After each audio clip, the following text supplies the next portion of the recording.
Brooke and Jubal's second date update.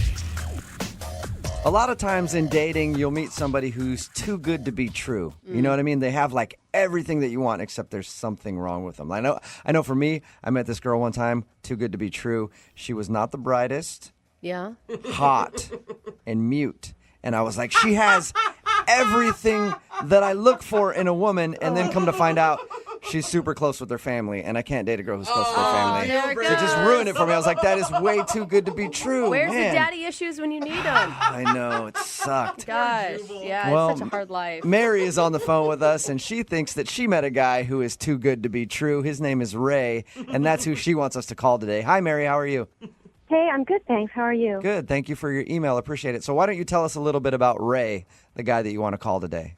Okay, thanks. I appreciate it. I'm nervous, but I'm glad to, I appreciate it. Okay, so I met him at the gym. I just saw him like on an elliptical machine, and I kind of couldn't take my eyes off him, but I had to try hard too, so he didn't notice. And I actually timed my walk to the water fountain in a way as he was wrapping up, Nice move, Mary. So you waited till he was walking to the water fountain, then you jumped on his back, and you said, hey, my name's Mary. Yeah, I wanted to. Was that the first time you had ever seen him before? Yes. Okay. Yes. I kind of timed it, and my timing was certainly on my side because our eyes just locked. And he said, hey, and I said, oh, hi, like real casual, like I had never noticed him. And we just talked, and it was instant that we had a connection. Joking was really easy, lighthearted, and everything just kind of fell into place. So he suggested we get some sushi the next night, and I said, sure. So your email said that you think that he's too good to be true. Why is that? Oh my God, he is too good to be true. Well, he has a great smile. Like that was the first thing that I noticed. Okay, and I thought, but that's a smile, right? But everything else is in place. He's never been divorced. He doesn't speak badly about women or his mom. He, great job. I'm so used to guys where I have to pay the bill, and I don't mind sharing, but like they're never on top of it financially. And he works in finance. He's stable. Wow. He's a gentleman. He pulls a chair out for me. He's polite. That's it. What kind of guys do you normally go out with, Mary? Musicians and guys who are really interesting, but nothing against musicians. I don't mean that, but they're just like people who are, even if they say they work in finance, they're not stable. They're still living at home, or I don't know. They never have enough money. The way that you described everything about him that's good, though, I just picture you out with like guys who have no job that are just like, chicks, right? Aren't they stupid? Hey, pay the bill. I'm so angry about women right now. Well, maybe you don't know what it's like being a woman, but the thing is, when you start dating guys, like maybe they've been divorced and they've been so hurt that they can't trust women again, or this comes out. And this guy just didn't have any. He's too good. That's what I mean. He's too good to be true. There are no issues. How did the date go? It went great. It was easy again, just talking. Awesome. It just seemed comfortable. And he leaned towards me and, he complimented my dress and how I looked. And he saw me in the gym. I was sweatier. And I was dressed up more for a date. And he kissed me on the cheek, which is fine because it's the first date. I don't mind that it's not on the lips. I wouldn't have minded if it was, but I don't mind that it wasn't. But it's 5 days later, and there's nothing. And I know he mentioned, I think he did say he was dating other people right now. So something came up, and he's such a perfect guy that, of course, I know he's going to be dating other guys. We're not in a relationship. I get it. I'm saying, don't worry. Oh my gosh, you are a lot right now. Yeah, you can slow down a little bit. Whoa. Why hasn't I? I just thought it worked so well. I thought maybe by the third day I'd get a text about getting together another week, And I apologize if I didn't hear this. You said a lot of words very quickly, and I may have missed it. How long has it been since you heard from this guy? 5 days. 5 days. Yeah, 5 days. And have you seen him at the gym? No. Ask me if I've gone every day. Yes. Yeah, no So kidding. why do you think he's not calling you back then, if the date went so well? I mean, either it's some horrible thing about myself I don't know, or I'm just in the rotation of all the girls he can go out with, and when it's my turn, after the 10th girl, check in again, because I think he's probably very popular. Okay. Yeah, because he's so good. Yeah, he's not going to ever want for a date, ever. Okay. Sounds like you're in love. Are you in love, Mary? I'm in great like. Put Great it that way. like. I have a Great crush. like. All right. Okay. Well, we'll play a song, come back, call him, and get your second date update, okay? Thank you so much. You're welcome. Hang on. Moving 92.5. Brooke and Jubal in the mornings. Second date update. We're in the middle of a second date update, and if you're just joining us, Mary is on the phone. Today, she wants to call a guy named Ray. They met at the gym, and according to her, she thinks that he's too good to be true. He's everything that she's ever wanted in a man. But it's been 5 days since she texted him, and he has not responded. So we're about to call him, get him on the phone, and find out why he's not getting back to Mary. Mary, I do have a question for you, and I don't want you to be offended by this, but you sound a little obsessed with Ray. Okay? Oh, really? It's not necessarily a bad thing. I just want to know, like, on a scale of you want to wear his shirt to sleep at night so you can get his scent to I want to wear his skin every day for the rest of my life. Where do you fall in between that scale on obsession? In the middle. In the middle. Okay, good. That's okay. He's That's a great guy. You don't find him very often. I'm going to tell you the truth. I think it's perfectly fine to be excited about this guy. Huge crush. I know. And I assume you've done extensive Google searching on him as well. As much as possible. We have to do that today. It's normal. You didn't find anything weird, though, right? No, nothing. Of course not. perfect, He's bro. the perfect man. She Googled his name and a picture of James Bond showed up. That's how perfect of a man he is. All right, well, I'm about to dial the phone number and get him on the phone and find out why he's not responding to you, okay? Oh, God, thank you. I'm so nervous, but thank you. Thank Okay. you. Well, just relax. Appreciate your We'll get him on the phone. We'll do this for you. So cute. Awesome. Thank you so much. We're sorry. Obviously, he's not perfect. Oh, my gosh, did he disconnect his number because I texted him? No, I don't. I think I probably dialed the wrong number. Let me try again, okay? Like, oh my God. Okay. I hope that he didn't, like, cancel his phone because of you texting him. Oh no. That doesn't make sense, does it? No, it doesn't. I think you're okay. It's probably my fault. I misdial numbers all the I time. hope.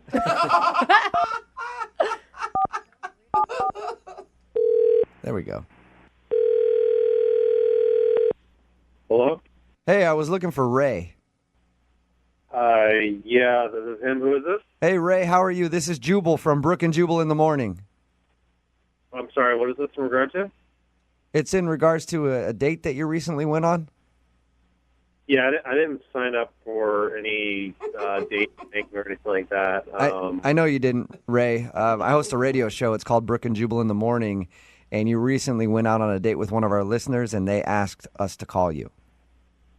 Okay, you're going to have to be a little bit more specific because I go out with a lot of women. Mm-hmm. Okay. Her name is Mary, and you met her at the gym. Oh, okay. I remember Mary. She says that she's tried to reach out to you since your date, but you haven't responded, so she's wondering if she did something wrong.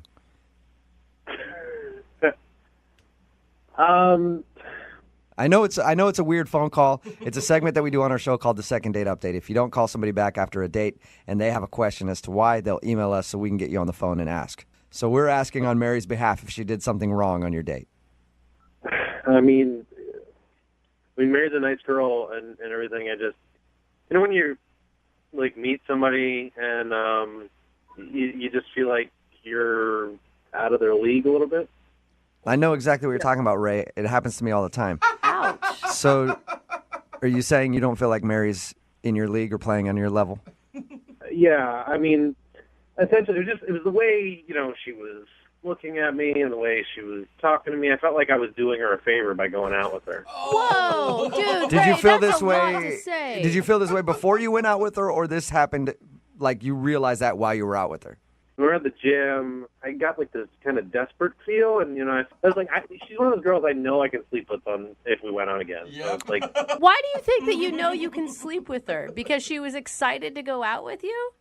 well, I mean, I don't really have a hard time finding women. Usually they just kind of come to me, and if the schedule permits, then Okay. hang out. So would you qualify your date with Mary as a pity date? Yeah, I feel like that's a little harsh. I mean, sometimes you just gotta slum it. You know what I mean? You got to slum You it? just said that? Isn't that worse than Every me? once in a while, you gotta give back to charity. So. Dude, come Wow. on. Why would you even go out with her to begin with? I mean, I don't think you're doing someone a favor by considering them less than you. I'm sorry. I'm really trying not to be mean. That's not what I'm trying to do. It's just that I'm being honest. I feel like kind of doing her a favor, and I thought, why not? I got nothing else to do. I might as well. And, Okay. you know, All right. I appreciate your honesty a lot, Ray. Really? Yeah, I mean, it's hard to find people that'll just be blunt about that kind of stuff. Normally, people always are like, well, I don't know. We just didn't have good chemistry. I think know? you're an egomaniac who's No. completely rude. I mean, if you're Jennifer Lawrence, you're not going to go out with some guy that manages a Subway. Like, that's not going to happen. Like, you're going to find someone that's on equal footing with you. And I felt like she's a few steps below me. Okay. Like I said, thanks for your honesty, man. I also have to be honest with you now and let you know that Mary is actually on the phone listening to this. She is? Yeah. Hi, I'm here. Hi. Hi. I mean, hi. Listen, Mary, I'm not trying to be mean to you or anything. I know. I understand completely. You know what? I mean, I get it. Mary, I Mary, don't go out with Mary, guys Mary. and Did as you smart not? as you, and you are a rare catch, and you just know it. Mary, did you hear what he was just saying about you? Did you hear what he was just saying about you? But I don't mind because I can try to be better. I'd rather know, and then I have a goal. Oh, my I'd rather know that, and then I could try to be better. No, Mary, you love yourself for who you are, and you have some self-confidence and some self-worth. No, I know about loving myself for who I am right now, but we could still always want to improve and hope to improve. And otherwise, what's the point? You know, we're not going to try to get better. But what did You know, he I say worked that was out. constructive? He just slammed you. I didn't take it that way. I mean, he's kind of right. He has high standards, and like I said, I told you guys, he's an amazing guy. He's rare, and you know, Ray, it was an honor to have dinner with you. If you guys talk to him more, you'll figure it out, like I did. Mary, I appreciate that you want to be able to work up to eventually being in my league. And to be fair, I feel like with a little bit of work, I think that, you know, you could be there. There's a few things I definitely noticed on our date that, you know, you could improve on. Like, you know, I noticed that you were kind of going for some more fatty, calorically dense food when we were out on a date. And I feel like, you know, if we get away from that kind of stuff, it can really help you. Oh, you narcissistic. You mean, okay. I can work on that because if it puts me in the level you're in, then it would be my honor to try to do that. No. Mary, are you serious? No, don't do what? But he's right. I don't mind. It's like a parent that loves you and wants you to be your best. They acknowledge the good things you have. No. I do want to be better. I've always wanted to be better. And if this is the way I get, you know, to understand how to be better, then it's a blessing. Mary, you're walking into like a controlling, narcissistic, egomaniac. I have to say something. You guys have been nice to me, but enough's enough. You shouldn't talk about him this way. I know who he is. I met him. You're maybe just jealous. Please stop being so rude to him, or I'm going to have to get off the phone. Mary, I'm sorry we're being rude to Ray. Ray, do you feel like we're being rude to you? You were being very rude To be to him. fair, yeah, I feel like there's some unfair, you know, jabs being made at me because all I'm trying to do is just True. make Mary become the really pretty person I know that she Oh can my become. God. Mary, I want to shake you. What are you doing? Well, in that I know case, what I'm doing. I'm an adult, and I don't think it's very respectful what you guys are doing. hey, Mary, it's true. You're an adult. You can make your own decisions. And if you feel like Ray is right and you were out of his league and apparently you want to work on getting into his league, I'll ask the question. Would you guys like to go on a second date? Ray, we will pay for you to go on a second date with Mary if you will accept. I mean, yeah, but I can't promise there'll be another date. After that, okay. Mary, are you willing to give it another try? I mean, I hope we have another date, but I think it's just great to have an opportunity to try again. So, yeah. All right. Audition. Well, congratulations, you guys. so sick. We're sending you out on a second date. Ray, I have to tell you, thank you for giving me another chance. I will not let you down. I promise you. I promise I will not let you You're down. welcome. Okay, Think about thank you. how every butterfly starts out in a caterpillar. Brooke and Jubal in the morning. Text in at 78592 that simply says, what the F just happened? It's Brooke and Jubal in the morning. I'll feel Talking, of course, about the second date update. And this is probably the first second date update we've done where I'm not a fan of either of these people. Yeah, that's Honestly. a good point. Mary is the girl from the second date update. She wanted us to call this guy named Ray. The whole time she was talking about how perfect he was, how amazing he was. She's always wanted to date a guy like this. They ended up going out. He wasn't calling her back. We got him on the phone, and the reason he wasn't calling her back was, well, she's not really on my level. And I sort of went out with her because sometimes you gotta slum it. She seemed like a nice girl when I met her, and I figure I'd throw the dame a bone, let her go out with a big fish like Ray. That was his whole attitude the whole time. And I thought for sure, like, we were going to get her on the line, you know, because she's listening to all this, and she was going to just rage on this guy or end up crying because he was so mean to her. Nope. Yeah. Instead, she was like, Ray, you're just so amazing. I can change. I can be whatever you need me to be. I want to play on your level. I really want to. It is so sad. I just want to, like, that girl, I just wish there was, like, an injection of self-confidence that you could take, like a shot, and I would give that to her. Yeah. She definitely needs to shower in some Old Spice swagger. Although I did see a text message that came in and says this is totally going to turn on Ray because she's going to end up, like, falling in love with him, stalking him, and then eventually, like, making a skin doll out of him. Yeah, seriously. Here's a clip in case you missed it. You're walking into, like, a controlling, narcissistic, egomaniac. I have to say something. You guys have been nice to me, but enough's enough. You shouldn't talk about him this way. I know who he is. I met him. You're maybe just jealous. Please stop being so rude to him, or I'm going to have to get off the phone. That was my favorite part from the second date update is how she got mad at us because we were like, dude, you're kind of a douche. Yeah. And she's like, stop talking about him like that. He's amazing. And I will do whatever it takes to be on his level. I've never heard a guy be able to call a girl not on his level. She's a little chubby and eats the wrong foods and probably not hot enough for him. And she's still in the palm of his hands. You know what? Like, how does that So work? you know what? Actually, probably one of the most successful second dates we've ever done because those two really deserve each other. There's somebody for everybody out there. I guess. Some people don't get called back after a first date. Not everybody's like Lydia Cruz, who has Hollywood producers fall in love with her and stalk her after going on one date. She gets marriage proposals after one date. She does. Right now, we've got Julie on the phone. Julie didn't get a call back after a date. Hi, Julie.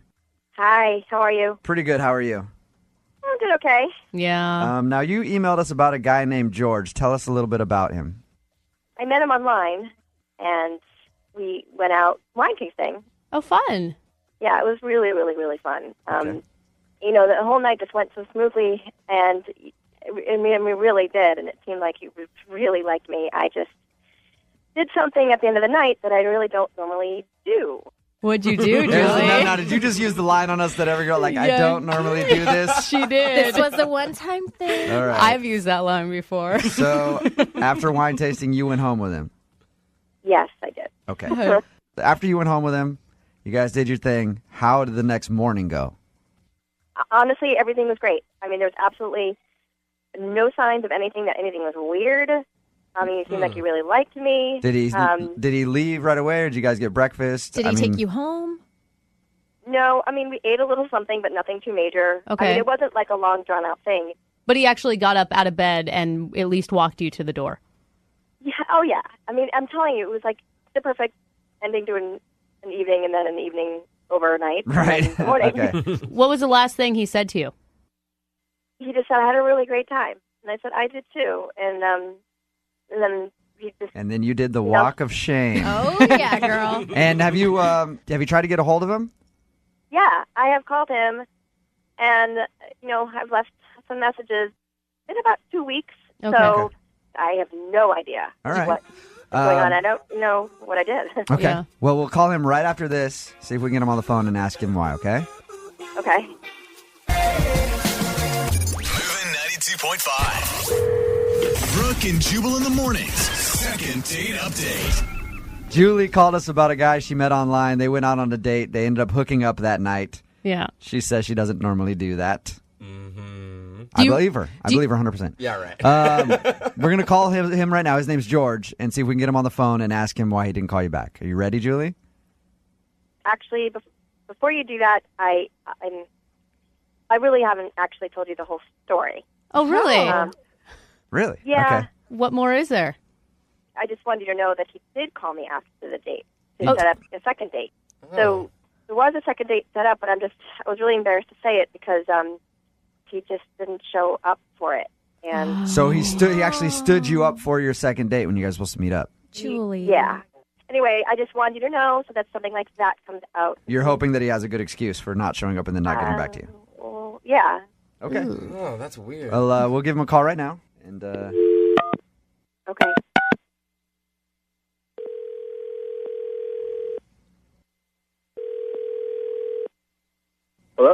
Hey, can I speak to George?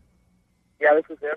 George, what's up, dude? This is Jubal from Brooke and Jubal in the morning. I'm moving 92.5. I wanted to call and talk to you about something if you got a minute. Okay. Do you ever listen to the show, George? Not too often. So we have a mutual friend, a girl named Julie, that you went on one date with, and then you had a second date scheduled, but you kind of ditched her, and I was just calling to ask why.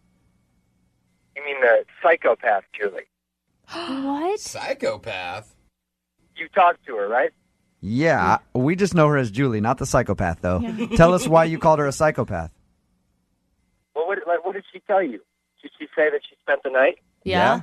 She said you guys went wine tasting. Things went great. She went back to your house. The night of, everything was great. 2 days later, a girlfriend of mine, a buddy, just a friend, texted me and saying, "What's your deal? What was your problem last night?" Apparently, Julie went into my phone, texted this girl back saying, "Stay away from George. Don't come near this guy." Whoa. And then deleted her contact info from my phone while I was in the bathroom or in the kitchen, who knows where. Julie? Yeah? Julie, yeah, this girl. No, yeah, no, I was, yeah, I know you're talking about Julie. I was asking Julie if this was true. She's on the phone right now, George.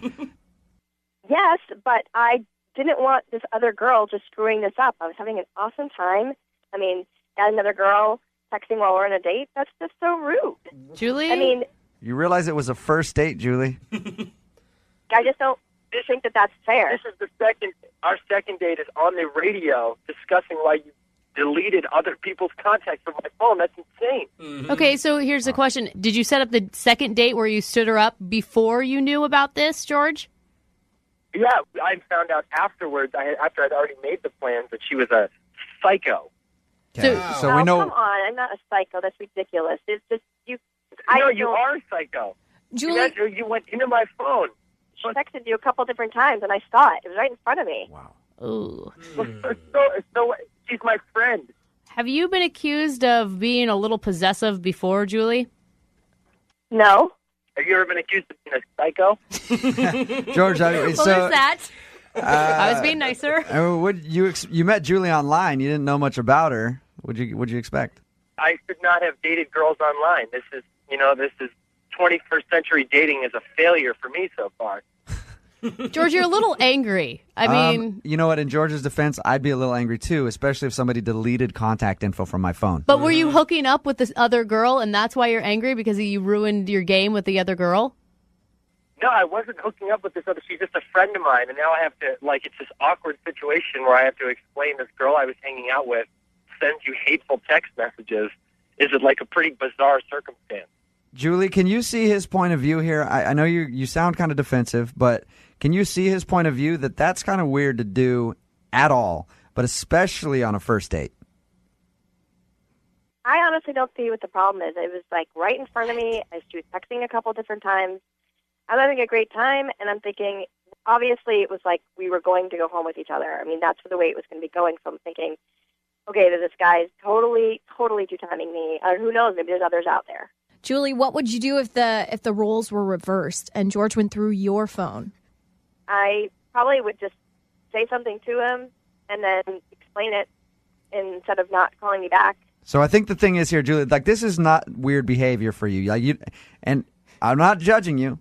Yeah, you are. I am. Inside, I am. Not verbally, I'm not to your judging face. you. Yeah. But this is normal behavior for you. I'm just saying that to me was just wrong, and I Okay. felt the need to do something about it. All right. Well, I guess you know now why George didn't meet up with you for your second Yeah, date. I mean, he could have at least just called me and, explained it or something, but he just decided not to show up. I just feel like that's just rude. At the end of the second date updates, we always ask people if they want to go on a second date. We will pay for you guys to go out again if you want to. George, would you like to go out with Julie again? Yeah, I'll tell her I'll text her and think about it. I think that's a no. Oh, that's mean. Julie? Oh, Julie. No, I don't know. Yeah, he's a two-timer. I wouldn't want to go with him either. Brooke and Jubal in the morning. Oh, the coffee shop. It's a great place to meet people. Yeah. I know when I've ever been trying to meet a lady, I always go hang out at the coffee shop because you can tell a lot about somebody based on what they order. Oh, For amen. example, if the girl next to me orders a Frappuccino, I know she likes whipped cream on stuff. That's not what it tells you.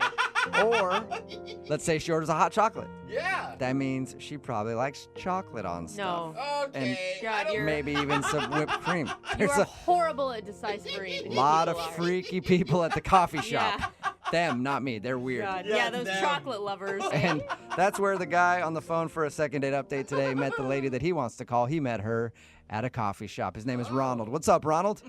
Hey, what's going on, guys? Good. Are God. you a Frappuccino guy or a hot chocolate guy? Just coffee for me. Yeah, Coffee. and I'm not into all the fancy coffee stuff. Yeah, that means he likes caffeine. On stuff. Uh-huh.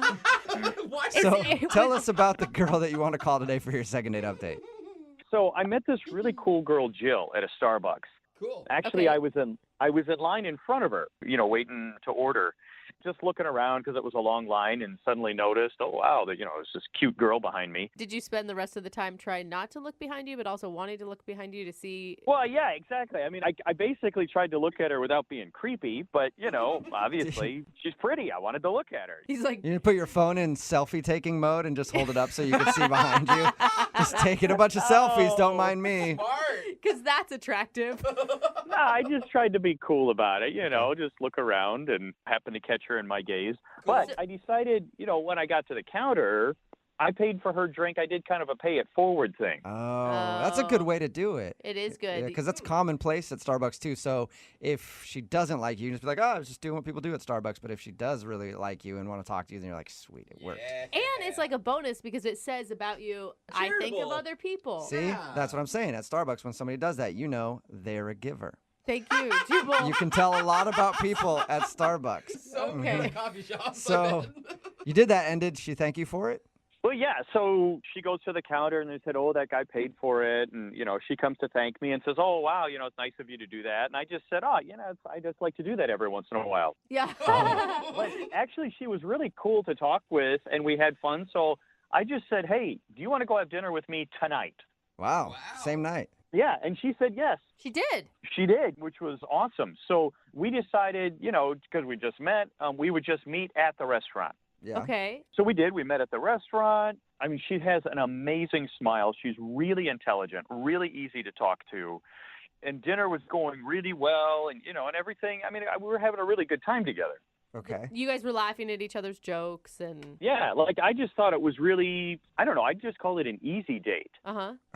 Well, then your definition of easy date and mine is different. That's for sure. So you guys had a good dinner and you liked it. Why do you think she's not calling you back then?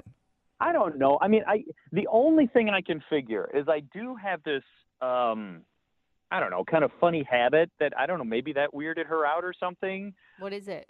I really love sushi, okay? We went to this sushi place, but I like having ketchup with my sushi. Oh, God. Do not. What? Get out of here. That's illegal. That's worse than ordering a steak well done. Actually, it's really good. Really? And it's surprisingly, it matches really well. No. No. You know what? Never I'll tried take your word I that like- ketchup goes good with sushi, Ronald. I will take your word on that. You're trying to say that you have a more advanced palate. Don't knock it till you try it. No, I'm going to knock it all day long Yeah. and never try it, Ronald. How about that? Okay, so anyway, obviously, it's a sushi place, so I bring my own ketchup with me. I bring little packets. You bring it's your that ketchup with you to a serious? sushi place. That is Whoa. awesome. That is commitment to the ketchup. Well, and look, I mean, she obviously looked weird at me, and she asked a lot of questions, and I was just like, hey, this is the real me. I like ketchup on my sushi. Hey, good. And that was that. At least I'm honest about who I am. Yeah, There until you the go. sushi chef saw what you were doing and spit in your food when you didn't know it. You're insulting us. Exactly. No. You know what? I'm going to open my own restaurant and just show you how good this is. It's going to be only you eating there. So how did things end then with her? So at the end of the date, I walked her to her car, and I leaned in for a kiss, and I got a handshake. Ooh. Oh, that's not a good sign. Bad It could call. be, it could be like some weird red flag to her. It could say that you're too picky or you're too demanding or you're weird. No, come on.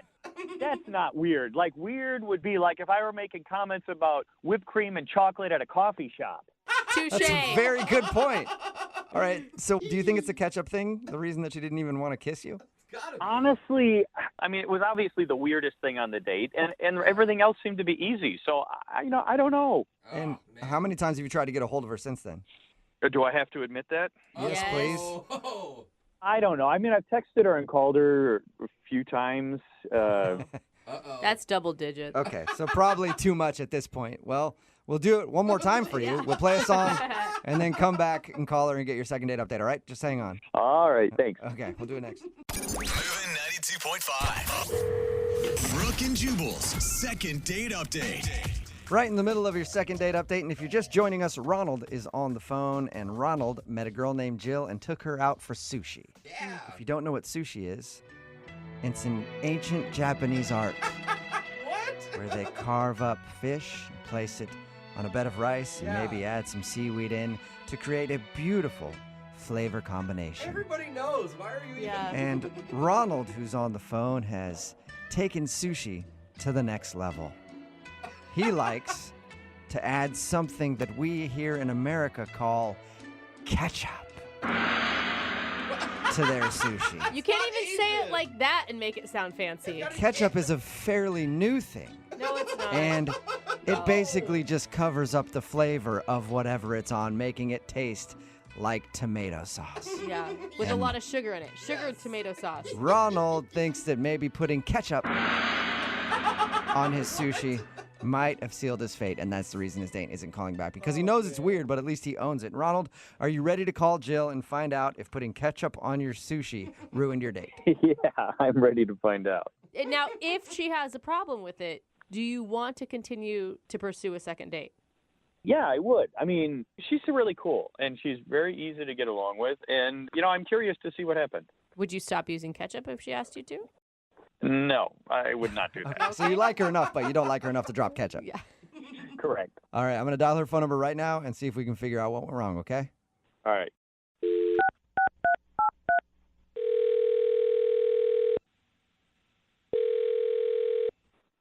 Hello? Hi, may I speak to Jill, please? Yeah, this is Jill. Can I ask who's calling? Yes, you can, Jill. This is Jubal from Brooke and Jubal in the morning. How are you? Hi, I'm good. How are you? Good. Are you familiar with who I am at all? Yeah. I'm Okay. just kind of curious why you're calling. So you've heard the radio show Brooke and Jubal in the morning before. I just want to make very clear because sometimes people really have no idea. Yeah. Yeah, no, I've heard it. Okay. I think it's clear in her giggle that Have she's you, heard it before. Well, what would you say if I told you that I'm calling to do a second date update with you? You're not serious right now, are you? Yes, I am completely serious. You went out with a dude named Ronald a little while ago, and now you're not calling him back. Oh. Yeah. Oh. There goes the giggle. Uh-oh. Yeah, suddenly you're not laughing. Yeah, no, I went out with Ronald. Yeah. Yeah, we know that. Yeah, I got your phone number and everything from him, and we talked to him a little bit about your date. He thinks that you're not calling him back because he puts ketchup on his sushi. Yeah, that was definitely a new experience. That's one way to put it. Yeah. Did you think that maybe he was too picky or unclassified or? No, I mean, I don't know if he told you this, but I actually did try it. What? You did? Oh, Yeah, I did. you're brave. Yeah. I wouldn't have done that. I would have punched him right in the face if he had offered me some sushi with ketchup on it. What did it taste like? It wasn't the worst thing in the world, but I don't think that I would do it again. Okay. So he didn't convert you over to putting ketchup on your sushi, I guess. No, he did not. So if you tried it, I'm guessing that that's not the reason you're calling him back. Yeah, no, that's not. So why are you giving him the cold shoulder then? To be honest with you guys, at the end of the date, our server came up and offered us coffee, and Don't tell me No, did he put ketchup in his coffee? too? That would have he been didn't. amazing. But that I think I would have probably just walked out at that point. No, I'm kidding. No, so I wanted coffee, so I said yes to the server, and I asked him. I was like, "Do you want some also?" And he goes, "No, I don't drink coffee." And You guys met at Starbucks, though, didn't you? Exactly. So I was like, okay, that's kind of weird. And I was like, we met at Starbucks. What do you mean you don't drink coffee?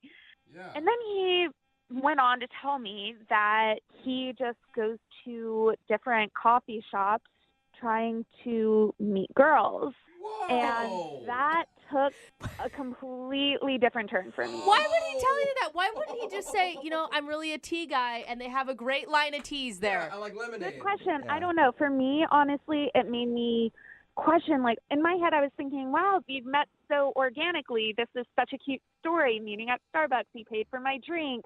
And then it's not that cute when you realize he could be doing this every day with a different girl.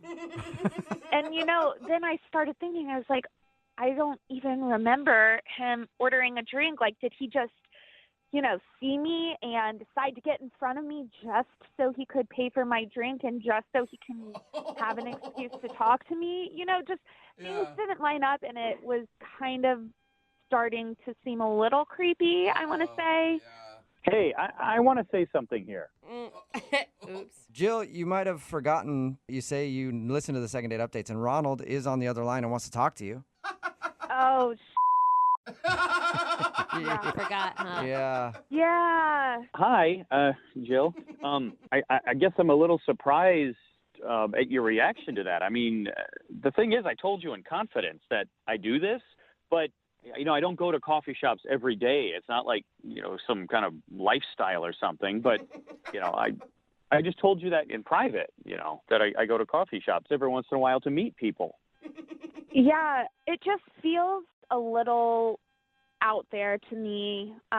It seems almost like you scope out people and go and meet them, which I don't know. That just to me seems a little creepy. Well, I guess I don't understand. How is that creepy? I mean, there's, I not only am I honest about it, but I'm not hanging out in bars or online or. Do you wait and actually watch people and then, attack them like it's your prey? That's what it sounds No, not at all. Did I attack you like prey? No, we actually had a conversation and we met You didn't and. order coffee at the coffee shop. You were like, did you see me and just decide that you wanted to stand in front of me at the coffee shop and then use that as your excuse to talk to me? That to me seems a little creepy. And for me, I don't know how many people you've done that with, and it No, seems... listen, I've only done it like a few times. It's not, but it's really, where are you supposed to meet people? I mean, and the cool thing is I met you and we had a really easy conversation and a good time out. And I just don't understand why it's that creepy. I mean, you make very good points. We did have a very nice conversation and all. I don't know. I think I was just very taken aback by it. And it just kind of made the date feel less authentic. Yeah, but Jill, have you ever done online dating? Yeah, and that's the thing. I understand now more where he's coming from. Ronald, if we're being honest now and we're being open and everything, how many people have you done this to? Like, what is the exact number of girls that you have seen at a coffee shop, decided you wanted to go out with them, and bought them a coffee? Yeah, Ronald, how many women have you bought coffee for? The way you describe it sounds like he's sitting in the corner with binoculars, taking pictures. He might be, for all I know. Well, look, Jill, the number of people is irrelevant. The point is, did you have a good time? Yeah, I did. I had a good time, but you need to tell me how many people you've done this to. You need to be honest with me. But that's not the point. The point is, we met because I was sitting in that coffee shop waiting for you to walk in. Bad choice of words. Yeah, that sounds creepy. I don't feel like, Jill, you really want to know the answer to the question that you're asking. I feel like that's only going to make things worse for you. I think you might be right. Look, I don't know what you want. I was honest with you about the sushi. I was totally upfront about this. Look, I don't know how many people I've met there. It's probably somewhere between, 30 and 50. Whoa. Whoa. You must be notorious among baristas. They see Ronald coming from a mile away. And you must also be rich. That's a lot of coffee to buy for people. Hey, Jill, would you like to go out with Ronald on a second date? We will pay for it. I'm not going to lie. I thought you were going to say that it was going to be between like 5 and 10 people, but 30 and 50, that's a lot. Come on, Jill. I mean, what's the difference? He could be sitting on Tinder swiping left and right on hundreds of people's pictures. No, in person, it's totally creepier. If you're watching a person as they come in, that's so much creepier than online dating. Yeah. I guess that both parties on online dating know what they're in for. Yeah. In Ronald's case, it's only Ronald that knows what he's in for. No, hey, I don't appreciate that comment. Well, Jill, will you go out with Ronald again? Just one more date. I don't know. We have fun, but I think it was just a little much for me. Okay, what if he just shows up at the next coffee shop you go to? Will you share coffee with him then? I think I might run in the other direction now. Oh, come on. I'm sorry, Ronald. You didn't get a second date. Well, hey, I was honest. And if she doesn't like honesty, then obviously she's not the girl for me. Yeah, There you and go. I think probably a lot of women aren't the girl for you. But you'll find the one that is eventually, Ronald. Brooke and Jubal in the morning. A text in at 78592 says, I'm pretty sure that guy should actually be arrested for putting ketchup on sushi. And I think I agree with you. We're talking about today's second date update. Man. If you missed it, Ronald wanted to call Jill. They met at Starbucks. They went out for sushi, and he thought the reason that he wasn't getting a call back was because he puts ketchup on his sushi. And it turns out that wasn't the thing that turned her off. It was a little disgusting, I guess, to her, but she actually tried it and just said it wasn't my cup of tea. Wow, The impressed. reason that she didn't want to go out with him again was during the date, he revealed that he doesn't even drink coffee. He just goes to coffee places and waits for people to come in so he can strike up a conversation and ask them out on a date. So she was like, it just felt creepy that he was doing that. I don't know. I think that's kind of judgy. And he was so honest about it. I mean, maybe he was too honest about it, and that's what bit him. The thing is, it's too honest Right. can hurt you. The thing is, since the internet, now, if you ask anybody out in person, you're always a creep. Yeah, Like, right? I feel like It's people sad. used to do that 20, 30 years ago. They would wait around to try to find people. But now, if you talk to anybody in person, like- you're a weirdo. It's like, whoa. Wait till I post something and then randomly send me a message in my DMs. Or like 40 of my pictures. Yeah, and then we'll go out. Don't be so forward, you freak. Right. Send me nude photos before Yeah. we even go out. Don't just sit at a coffee That's the normal shop. way to do it. So they agreed to not go out again. She didn't want to see him again because she thinks he's a weirdo who just stalks women at coffee shops. Well, he has gotten 30 to 50 dates that way. is. So that, I mean, And- it's impressive. Who really cares? He puts ketchup on sushi, and that's Yeah. the biggest He thing. means nothing to us. Yeah, remember, if you want to do a second date update, all you have to do is email the show, and we will call the person who didn't call you back. Young Jeffrey's Song of the Week is coming up in just a few minutes at 8:10. Brooke and Jubal's second date update. We get emails in from time to time for second date updates with people that know that they've made a mistake and they just want our help in fixing the situation because apparently they can't do it themselves. And one of those people is Sean, who's on the phone for a second date update today. And Sean, I guess, knows that he screwed up his first date and now he wants to be fixed. So, Sean, how can I fix you right now? You can fix me by helping me not be so stupid. Yeah, that's tough. It's a big ask. Not easy I'm fix. kind of stupid as well, so I don't know if I can do that, Sean. So instead, why don't you tell us a little bit about the girl you want to call today for a second date update, and we'll see if there's another way to fix you. What's her name? Her name is Teresa. Teresa, all right. And where did you meet Teresa?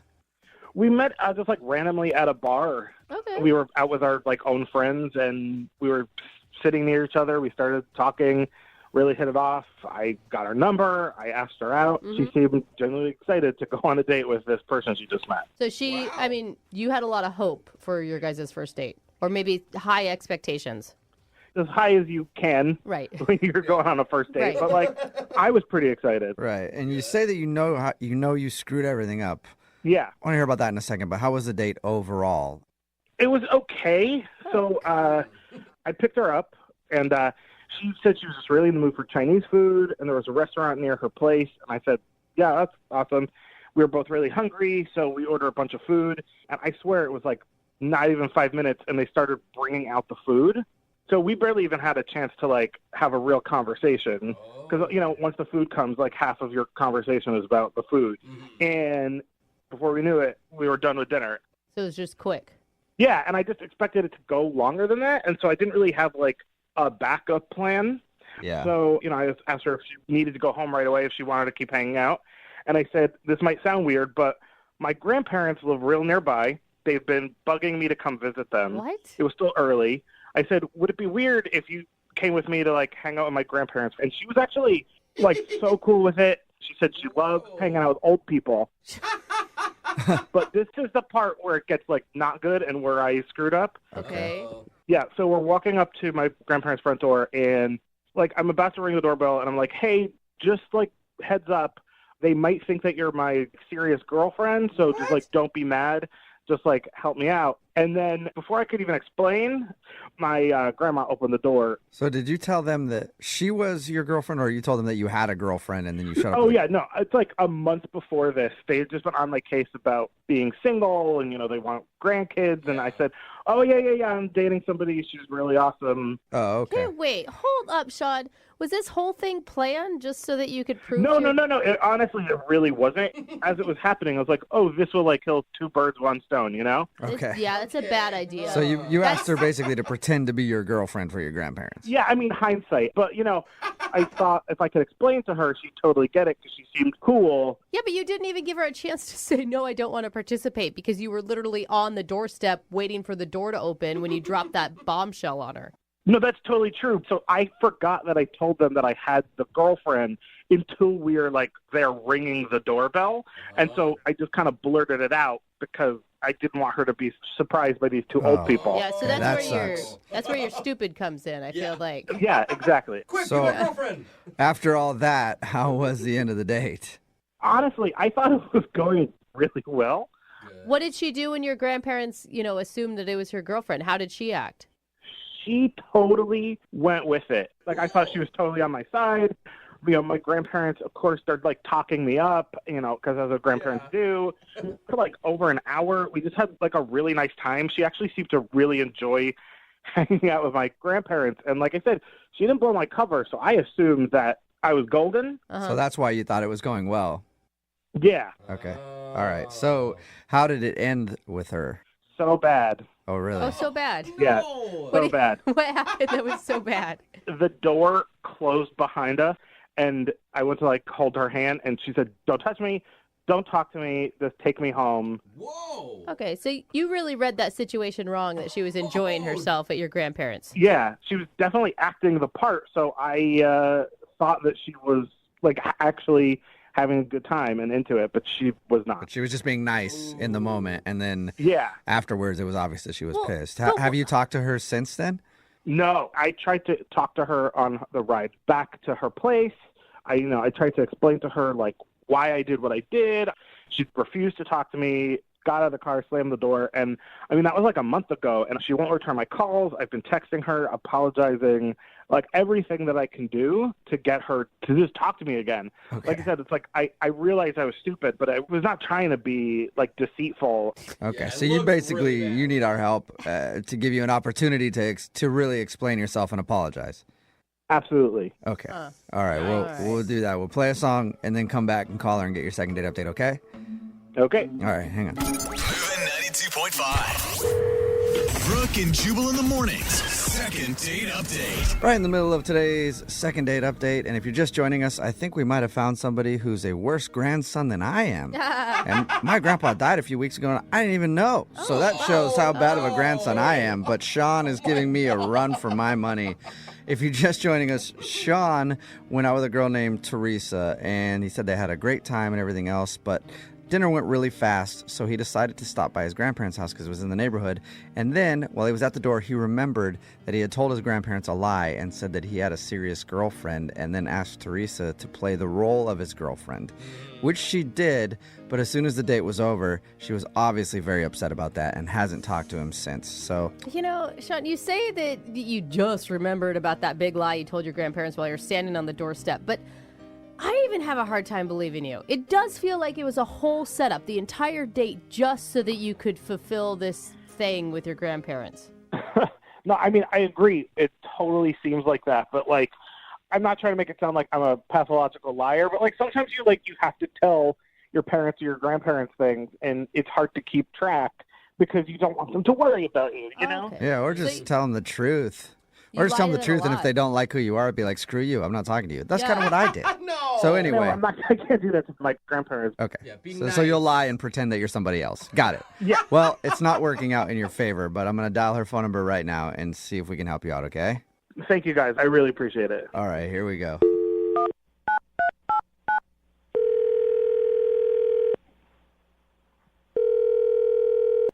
Hello, Hi, can I speak to Teresa, please? it's Teresa. Teresa, how are you? This is Jubal from Brooke and Jubal in the Morning. Who? Jubal from Brooke and Jubal in the Morning. It's a radio show. I'm guessing by the who you haven't listened to it. No, I'm not familiar with it. I'm sorry, why are you calling me? I'm calling you because we do a segment on our show. It's called the Second Date Update. And what that is where if you go out on a date with somebody and then end up not calling them back after, they can email us to get you on the phone and ask what happened. So you went out on a date with a dude named Sean recently who listens to our show. Oh, God. He emailed you? Yes, Yeah. Sean emailed and told us all about your date, even the fact that he asked you to pretend to be his girlfriend for his grandparents. Oh, he told you that? Yes, Okay. he did. He admitted it, and he admits that that was a big failure, and he knows that that's why you're not talking to him, and he was hoping that he could maybe explain himself a little bit more. I don't know that I want to talk to him. I mean, he's a pretty dishonest guy, obviously, if you know the story, so I don't really know what there is to talk about. It was an accident, Well, though. it wasn't an accident, but An he accident? did. Yeah, that's That's kind what he of. said. No, I mean, he said that you went along with the story and pretended to be his girlfriend while you were at the grandparents, and then as soon as you left, you like went just cold on him.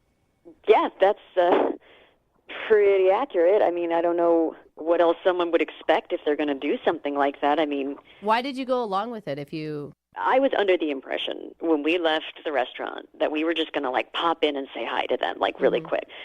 And he dropped this bombshell on me about this lie that he's told him, and like the minute we're at the doors, it's a super awkward situation. What am I supposed to do? Yeah. Like, are you going to blow him up right there in front of his grandparents, and now it's even more awkward than just suffering through it? By nature, I'm a really honest person. So, I mean, it was one of the worst things about it to me was just the ease with which he lied to these people who love him. And not only that he could do it, that he wanted someone he just met to participate in that lie with no account for my feelings. Yeah. Yeah, that's a pretty heavy observation that you just made right there. So, I mean, I just didn't have a good sense about him as a person at all. Like, as soon as that happened, I was like, Right. that's terrible.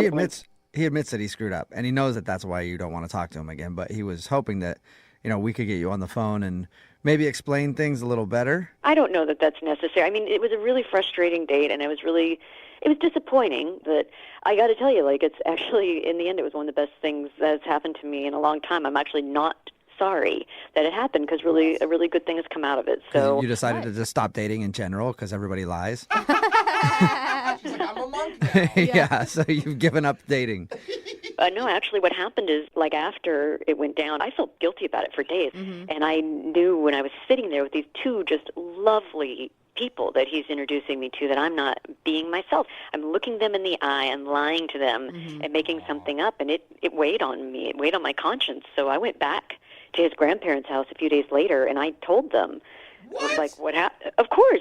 Oh, you told him all. You told him that you were pretending to be his girlfriend. I did. I came totally clean, and I was like, listen, if you're upset with me, I completely understand, but it bothered me to know that these two people with such generous hearts who, like, welcomed me in, that I was basically... How do you know that they have such generous hearts and everything else? I mean, their grandson is a liar. And, it tends to run in the family. Yeah, who do you think? So maybe they're just as big of a liar. Age doesn't have anything to do with the truth. No. You know what? I don't know why that particular apple fell so far from the tree, but I have to tell you, like, they were so kind and understanding. They let me hang out. We chatted for hours. They've got this beautiful love story. They met in Europe when they were like 15 and escaped the war. I mean, these are people who have, like, they get what's important in life. They get love and trust. You know more about his grandparents than he knows about his grandparents. I actually, I don't have grandparents of my own, so I've kind of adopted them. I mean, that's something I'd always wanted in my life, and so I've been visiting them like every 3 or 4 days. No Oh my gosh, way. you've been there a lot. You're hanging out with his grandparents? That's so cute. That's weird, though. You guys, if you met them, you would completely understand why. And I told them I wasn't with him, and they were like, don't worry, he doesn't visit us that much anyway. This is even better. I'd be very interested to hear that, Teresa. Who? Well, Sean, of course. Yeah. don't you think? Good luck. I mean, no, I'm not talking to him, so Well, it doesn't matter. You kind of just told him, though, because he is actually on the other line listening and wants to talk to you. I bet he wants his grandparents Yeah. back. What? Sean, you still there? Yes, I'm here. Are you kidding me? No, I'm not kidding you. They've told me like how little they've seen and heard from you, and you lie to them. Oh, you're a First of crappy all, grandson. I don't know what else to tell you. Oh my God. Teresa, that's not true. Not including Christmas. I've seen them at least like 2 or 3 times this year. Wow. That doesn't include Christmas. I've seen them 4 times this week, you tool. Oh, dang. That's I'm more of a weird. granddaughter to them than you are a grandson. Like, I mean, you lied to them. They said to me, they're like, yeah, we don't trust him. He's lied to us about things before, like your grades and stuff when you were in college, and then they found out later about things they're on to you. You need to stop talking. I need to get a word in here, please. So you can tell me more lies? You want me to be quiet so you can lie? Oh, my God. Just, like, shut up for a second. Because, first of all, I can't believe you're seeing my grandparents behind my back. That is messed up. Like, what? Sean, have you not talked to your grandparents since you guys went on that date? No, I haven't, but I don't think that matters. I will talk to them Oh, my now. God. It's been a month. You don't tell me when I talk to my grandparents or I visit them. I am a grown man. I'll do it when I want to do it. You guys, You know what? Your grandparents want you to grow up and settle down. Like they said to me, they hope. I mean, you're not going to settle down with me. They think I'm too good for you. Okay, so that's not going to happen. But they want you to meet someone nice. But they're like, you know, he does need to meet someone at his maturity level. My maturity level. Okay, I'll get right on that. Sean, I mean, it sounds like they had already found out that you lied to him in the past. It doesn't sound like that was really news to them. I feel like you thought you were getting away with stuff that you weren't. What, are you guys on her side now, too? Everyone tells their grandparents little white lies. What? It makes them happy. I don't want them to worry about me. You're not making them happy. You're disappointing them all the time. That is not true. You know what? I forbid you from seeing them. I forbid it. To see them, they're my friend, and you can't tell me who to be friends with, and you can't tell them who to be friends with, okay? That is up to Mort and Nancy, who they want to hang out with. Mort and Nancy. How sweet are Mort and Nancy? Don't you dare call Nana and Pop Up by their first names. You are not their friend. You know what? You better watch that will, okay? Because let's see who's going to inherit it. Man, Sean, it sounds like you made a big mistake trying to get Teresa to play this game. She's taking over your family, actually. Have you, like, brainwashed them? Are you, like, just taking advantage of 2 poor little old people who escaped the war? I mean, I swear. Like, it sounds like, to me like you're just taking advantage of 2 old people for your own personal fulfillment. Whoa. That's Yeah, well, you know, messed it's pretty up. emotionally fulfilling to them. They like being visited, okay? They like when people come and treat them like their family and that they matter and they're not just like people who should be put out to pasture because they're old and you're not interested. Wow. Sean, I don't know if you want to argue with her anymore. Yeah, she's intense. She's winning. Teresa, would you like to go out with Sean again on a second date? We'll pay for it. I mean, I don't even know if Sean wants to go out at this point, but I don't know of a way to wrap it up. Teresa, would you like to go out with Sean? I would love it if you would pay Sean to take his grandparents out for a nice dinner somewhere. That's a really nice thought. I would love that. Because that would mean a lot to them. Hey, Sean. Oh, Sean. What? What do you want? I like Teresa's idea, but instead, I'm going to pay for Teresa to go out with your grandparents because I think she's more important to them at this point. Sean? Are you kidding me? No, I'm not. Congratulations, Teresa. You I would be delighted, and Mort and Nancy would be delighted. Sean Stop has never using their taken them first out. name. Brooke and Jubal in the morning. Brooke and Jubal's second date update. The truth shall set you free. So poetic. Yes. Unless it's a second date update, and it'll probably just embarrass you in front of your friends and family on the radio. And maybe make you cry. Yeah, and hopefully, maybe make you cry. We got Heather on the phone. Heather, hi, how are you? I'm great. How are you? Good. So you met a dude named Kevin at a spin class? Yeah. So one night after class, we were chatting, and he asked me if I wanted to go get a bite to eat. Nice. And I'm like, well, sure. Like, I got to get some protein in after the spin class, so, if you want to tag along, you totally could. Is that kind of how it went? Well, no, not quite. Not quite the meathead. Did you guys go all sweaty to dinner? Yeah, kind of. But we just went to this, quick little Asian place. So, Okay. Okay. So you guys went to dinner, and how'd the date go? I mean, I thought it went really well. We chatted and had a good time and had no lulls in the conversation. But we'd just come from an exercise class, so I had like one drink. It wasn't like we drank a lot. We Right. just ate and talked. Okay. And now I haven't heard a word from him, and I'm just wondering what was going on. Have you seen him at the spin class? No, he hasn't been at class either. So How long ago was this that you guys went to dinner? it's like almost 2 weeks now. Have you called or texted him, tried to get a hold of him? No, not at all. I'm Nothing. not one of those girls. If he wants to see me, he'll come to me. I'm just confused because it really did feel like it went well, and he seemed to enjoy himself as much as I did. So, Okay. And you haven't waited outside the locker room? no, I'm Okay. not a stalker. Or just on top of a toilet so no one could see your feet underneath a stall? Dang, I didn't think of that.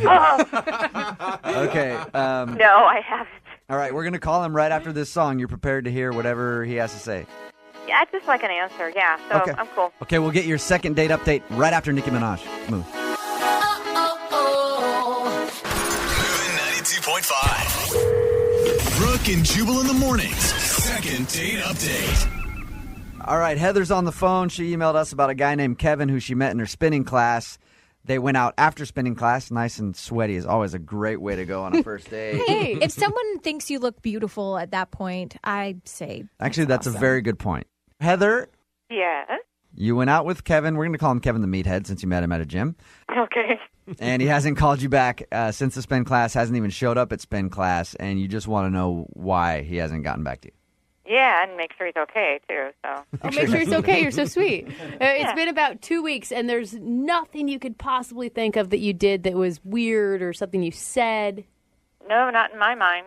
So. Okay. I'm going to call him right now.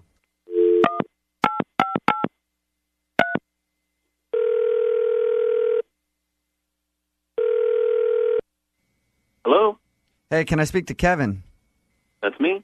Kevin, what's up, man? This is Jubal from Brooke and Jubal in the morning. I'm moving 92.5. Okay. Heather emailed us.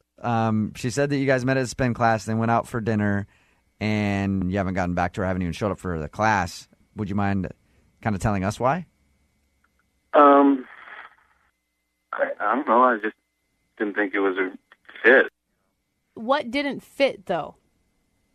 I'm into people that are into them bodies and stuff and want to keep fit, but when we started talking, she started talking about plastic surgery a lot. Oh, really? Like she wanted to get a boob job, or she wanted you to get calf implants? No, she was talking about herself, and yeah, she wanted a boob job, and more than that, she wanted to work on her face, and she was even talking about getting butt implants. Really? Whoa. So did you just kind of find her vain then? To me, that seems like a lot of insecurity when you want to change just about everything on your body with implants and stuff like that. I mean, I don't think that stuff is ever going to go away, even if you get the surgery. Yeah, I got to say something. I can't be quiet anymore. Hey, Kevin, Heather's on the phone. So I'm vain because I want to improve the way I look. Wow. Well, no, I'm into that too, but, you know, it just seems like a lot. And who made you judge and jury? I have your back on this, Heather. Of course Jubal does. So, Kevin, would you have a problem if Heather had these surgeries and she just wasn't talking to you about them? Like, what if you had met when she already had a boob job and had gotten plastic surgery? No, I mean, I'm totally down with the boob job. Nice. Of course you are. But I mean, like, you know, like I think she has a really pretty face, and she was talking about doing stuff to her face, and butt implants I think are ridiculous on anybody. You can't really blame her, though. I mean, if you want to do something to your face, she can work out her body all she wants. You can't work out your face. Yeah, but you know? I think that it's an inner problem there. Like, once you fix one thing, if you see that many No. things wrong with you, you're just going to find something else There's an outer afterwards to problem, and find. it's her face, and she needs to fix it. And Heather, like I said, I have your back here. Let's get off the whole issue of plastic surgery and what it really means about our mentality here. So you didn't like her. It turned you off enough that you don't want to go out with her again. Well, you know, not to sound like a cheapo, but I mean, if you get into a relationship with somebody and they want surgery every year, who's going to pay for that? So it's less of a baggage issue for him, and it's more of a money issue. Okay. Dude, I'm kind of on Kevin's side on all of these points. I'm sorry, Heather. I'm sorry. Hey, maybe she's an independent woman and can pay for it for herself. Yes. Yeah, well. Thank you. I have my own money. I make my own money and would not ask anybody else to pay for something that I chose to do to myself. How does this make you feel, Heather? I think it's incredibly judgmental. Okay. I think it's pretty narrow-minded, and I think that's pretty harsh on his part. Okay, sweet. Now that you've called Kevin judgmental and narrow-minded, I want to ask you guys if you'll go on a second date. Of course, the show will pay for your second date, so neither of you have to worry about the money. The tab is on us. I'm good. No, thanks. I've got my answer. All right. Kevin?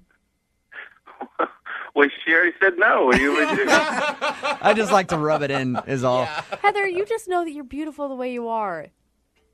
Well, thank you. That's very sweet, but it's based on how I perceive myself, and what I want to do to my body is honestly my business. Mm-hmm. Hey, if you ever want a date to go get lipo with you, boom, I'm your man. Cool. Just want to let you know I'm still trying to get that done. All right? It's a buddy system. Great. Yeah. Kevin, are you going to go back to spin class now? Not that one that I met her at. Brooke and Jubal in the morning. Brooke and Jubal's second date update. A lot of people think one of the keys to dating is if you're ever like challenging a girl to a game, I don't know, playing pool, bowling, something like that, you let them win. No. But that's not how you do it. You beat them down handily, and then you gloat in their face. No! And that is the best way to score a date with a girl. And that's exactly what Henry did, who's on the phone for a second date update right now. He challenged her to a race, beat her, and then gloated, and now he's wondering why he's not getting a call back. I think I might know why, Henry. That's not exactly what happened. Okay, well, why don't you explain to me what happened then? Because your email said that you met her while you guys were running, and you challenged her to a race and beat her. Right. So it was a 5K, and we met while stretching. I was stretching. We were both alone. Both alone stretching? That sounds very intimate already. Yeah, I guess it was kind of intimate. Did you make comments about her being very bendy and how you like that? So creepy. No, I steered clear of those sorts of comments. Okay. So we were stretching, and I noticed her. She was cute. We flirted. I was just, asking her if she was excited about the run. Had she done this sort of stuff before? Just, basic flirting, getting to know you stuff. And she seemed really cool. I was like, oh my God, this is really great. So I said, I'll bet you lunch that I'll beat you. Oh, that's kind of cute. Ooh, smart. That's Thanks, cute. Brooke. Yeah, no, I thought it was pretty cute. I mean, it's just your way to make sure that you can buy her lunch. Yeah, the whole time I was going to buy, I wasn't thinking like, oh, I'm going to hold her to buying me lunch. It was just a way to ask her out. Yeah, I'm sure she understood that. So you ended up beating her, and then I beat her handily, of course. And you're still bragging about it. I'm a good runner. I beat her. I waited for her, not in a creepy way, but I was just there. Everyone's having some water. I was there, and we, exchanged numbers, and we went out for lunch. All right, and how did lunch go?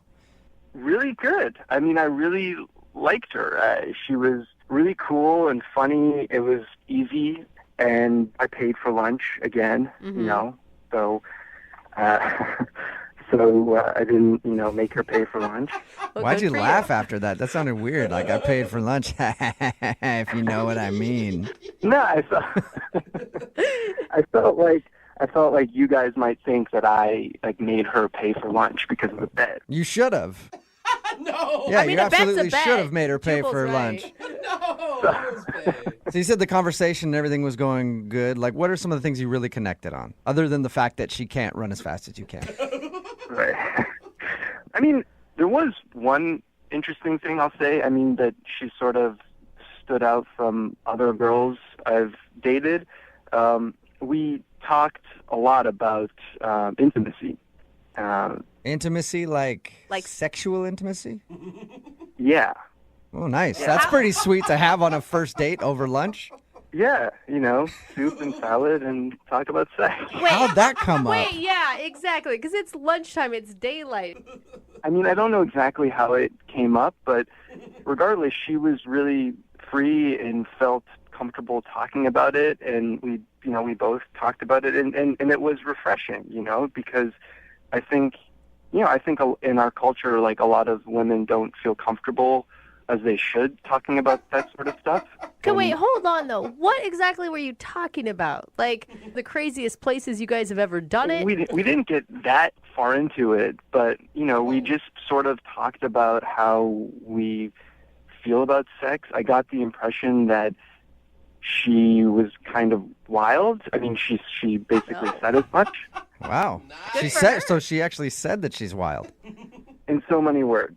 Wow. I'm guessing you got a kiss at the end of the date then, at least. We hugged at the end of the date, actually. Wow, she does sound like a wild one. That is crazy. Yeah. Well, again, it was afternoon, and, first date, for me, I generally think, like, a first date, not much is going to happen in that way, but no, it didn't feel like I was, like, hugging my sister or something, like it felt like okay, there was chemistry there. So you're saying that she's wild, and you guys talked about all kinds of intimacy, all kinds of sexual stuff on your first date, and then you ended it with a hug. I'm guessing your talk wasn't really as hot and heavy as I'm picturing it in my mind. Yeah. It's like one time I kissed the guy on the cheek. Ooh, she's a naughty girl.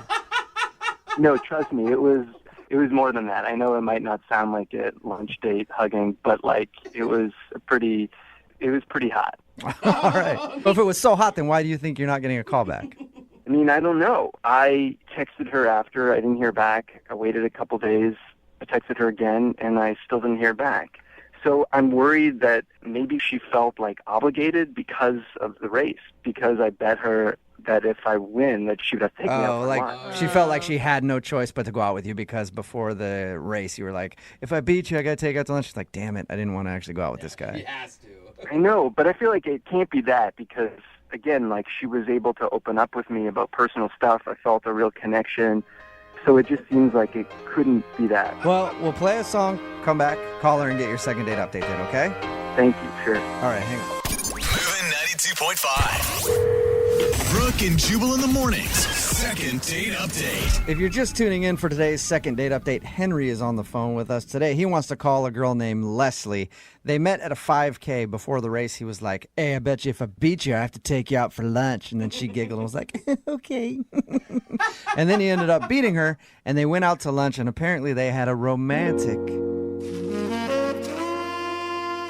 lunchtime date after their race.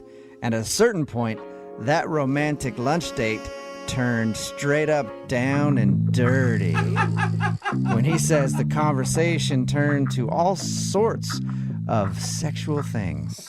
Something that usually doesn't happen over lunch on a first date. So he's very confused how he would have this open of a conversation with a girl and she would not be calling him back. Henry, are you ready to give Miss Dirty Talk a call? I'm ready. And find out why she's not getting back to you? I'm ready. All right. And are you thinking of her as like this could be a potential girlfriend, or are you just really curious on whether or not she truly is wild in the sack? Both. Okay. All right. That's commendable. I'm going to dial her phone number right now, see if we can get her on the phone and find out why she's not getting back to you, okay? Okay, thank you.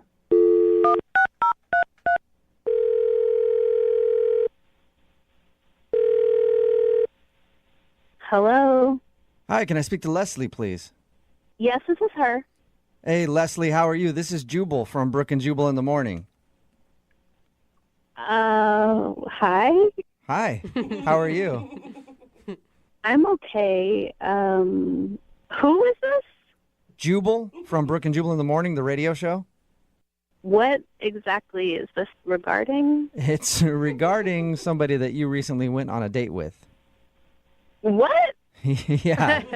You recently went out on a date with somebody that listens to our show, and you haven't been calling them back. So he actually emailed us to see if we could get you on the phone and find out why you've been blowing him off. Who is it? His name is Henry. Oh, Lord. You remember Henry? He said that you guys met at a 5K and then went out for lunch after? Yeah. Okay. Is there a reason why you're not calling Henry back? He says he's tried to get a hold of you a bunch. There definitely is a reason. Do you mind sharing it with us so that we can tell him? I don't even know what happened. It was like when I met him at the road race, he was really funny. He was, telling some jokes, and I thought that was kind of cute. And He said that he made a little bet with you before you guys started running. yeah, he did. It was kind of cute. It was a little cocky, but it was cute. All right, well, it sounds like you liked him a lot, so what was it that turned you off? Well, it was a normal date at first. We sat down and we were talking about my job. Uh-huh. And then all of a sudden, out of nowhere, the conversation went from my job to sex. And Yeah. yeah. What do you mean? How do you even make that transition? I have no idea. All of a sudden, he started asking about me and my sexual experiences with other people and other women, and I was like, what? Where did this come from? And just out of the blue, nowhere, he just goes down a weird sexual path on you. Yes, out of nowhere. It just caught me off guard. I didn't know what to do, so I just went along with it. Oh my God, you did? Yeah, I mean, what would you do if you were in my situation? Yeah. Like, he just started talking to me about multiple partners, and I was stuck. I had no idea what I was doing. It was like an out-of-body experience, really. We talked to him, and he said that you guys both mutually started talking about all kinds of sexual stuff. No. He definitely brought it up.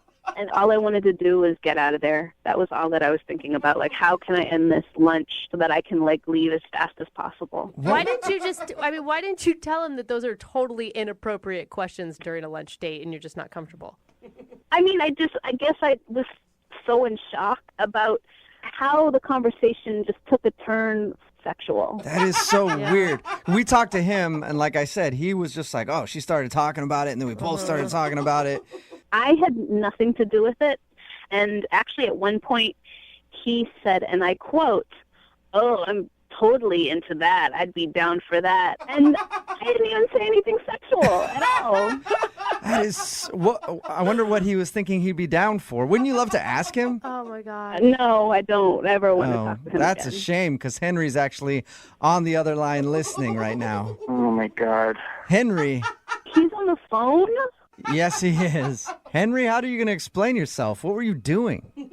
I don't understand. I'm sorry, but, you were absolutely talking about sex stuff. And, I mean, I hate to say it, but, Henry, you started it. You I'm started sorry, the but I talk. never brought up sex. Are you serious?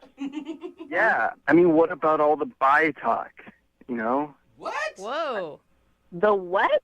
You said you were bi. And so I was like, oh, you're telling me you're, opening up or something. I'm like, okay. Oh, my gosh. No, I never said I was bi. Where did you get that from? You said you were. You said you were bi-coastal. And so I just, I started. Oh, my gosh. What? You said you were bi-coastal 4 times. And Yes, I said I was bi-coastal. Bi-coastal is not bisexual. Bi-coastal means I work on both the East and West Coast. Oh, my gosh. Not bisexual, meaning I have multiple partners. There's definitely a huge difference. I mean, I thought it was a slang term for that. No. I mean, who No, says bi-coastal? Who says bi-coastal like that? A lot of people say bi-coastal, Henry. People that are bi-coastal. Are you serious, Henry, right now? Oh, no. I don't know what to say. I thought that's what it was. So you launched into a line of questions about her sexuality because you thought that she was confessing to you that she was bisexual? Yeah, I guess that's what I thought. Oh, sweet Henry. Henry. Yeah, I feel bad bi-coastal for you. is a very popular phrase for people that work on both the East and the West Coast. And so was it after she said that you were like, ooh, I'm into that? She just jumped into it. She kept talking. She kept talking about it, so I thought, oh, she wants to talk about our sexualities. Okay. Henry, you are such a dumb. I mean, come on.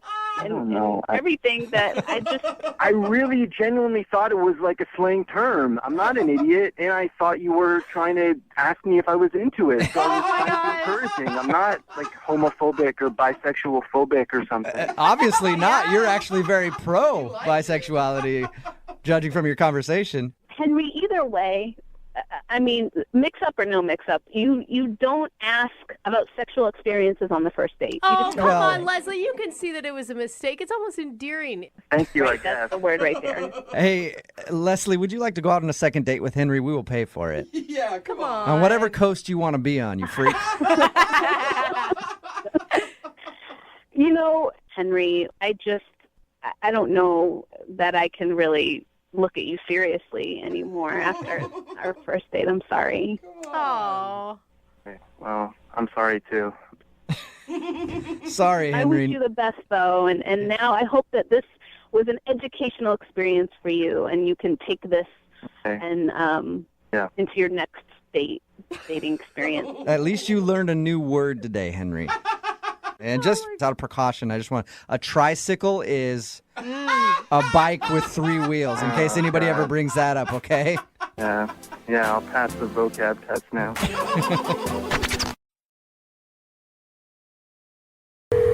Brooke and Jubal's second date update.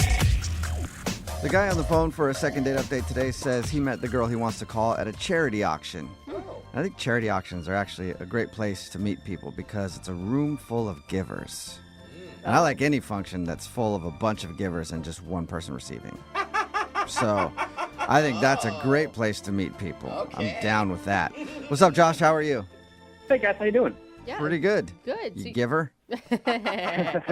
Yeah, indeed. Indeed. Did you notice the girl that you ended up going on a date with when you're at the auction? Actually, no. So, charity auction, good for a good cause. I found a piece of art that I really liked, and I got into a bidding war with somebody over it, and eventually I won. Nice. That can be exciting. I know. It felt pretty good. And then when I went up to pay for it, this beautiful woman out of nowhere comes up to me and says that she was the one bidding for it that I beat. Oh, okay. And then you rubbed it in her face and left. Yes, that's exactly what I did. First, I was a little taken aback because she was very striking. And then she offered to buy the piece of art from me. But I said that was not going to happen. But how about instead I take you out on a date? Okay. Wait, a date in exchange for the piece of art? No. So she doesn't get the piece of art.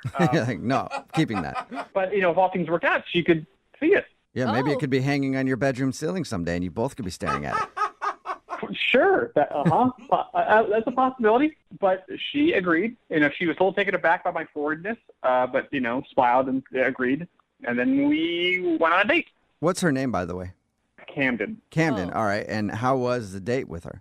Did you just talk about the painting the whole time? Did you guys haggle over the painting the entire time? No, we did talk about the painting, but we talked about other art that we both really appreciated. Just like it felt, when you're like, you talk to somebody, it's like the first time, but you felt like you've known them like your whole life. Totally. That's what it felt like. That's an amazing feeling. Yeah, I haven't felt that often, and it was really nice and really enjoyable. And it sounds like you guys have a ton of common interests. I mean, obviously, you're both charity-driven people. You like the same style of art. We do. But one of the things we differed on, she's a big fan of this Pinot that she wanted to order with dinner. I was not the biggest fan. Oh, a wine fight. That's probably why she's not calling you back. We disagreed on wine. That's it. It's all over.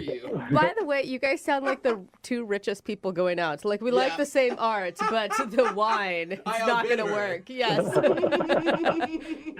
Well, I'm not that rich. I mean, I'm okay. I'm okay. But I'm not. I wouldn't consider myself rich. Some people are throwing down tons of money at this charity auction, which is great. But it's like, wow, that's much more rich for me. I couldn't handle that stuff. Yeah. Well, how did the rest of the date go? I thought pretty well. We went home because we walked back to her place because it was pretty close by. We had some more wine, and then I stayed the night.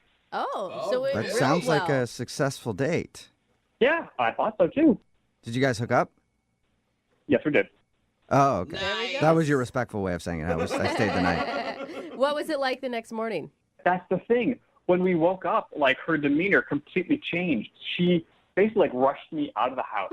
She just kept going on like she was late for something. She had to go, which I understand. Like, I've been late for things before. You know, I kind of get freaked out and frantic, and I go, oh, I gotta get there as soon as possible. But she's like, all the friendliness and warmth she had the night before, like, just disappeared. Good. Like, I wasn't trying to slow her down or anything like that. Like, I got my stuff. I got out of there. Maybe she was just trying to sleep with you in hopes she would get that painting. And then you didn't give it to her, and she's like, get out. That's not crazy. That was one of the things I thought of, but she doesn't seem like that shallow of a person. Did you do anything weird or that would have upset her in the night? I don't think so. You didn't, like, use her toothbrush or something? No. Okay. She had a guest toothbrush. It was very nice.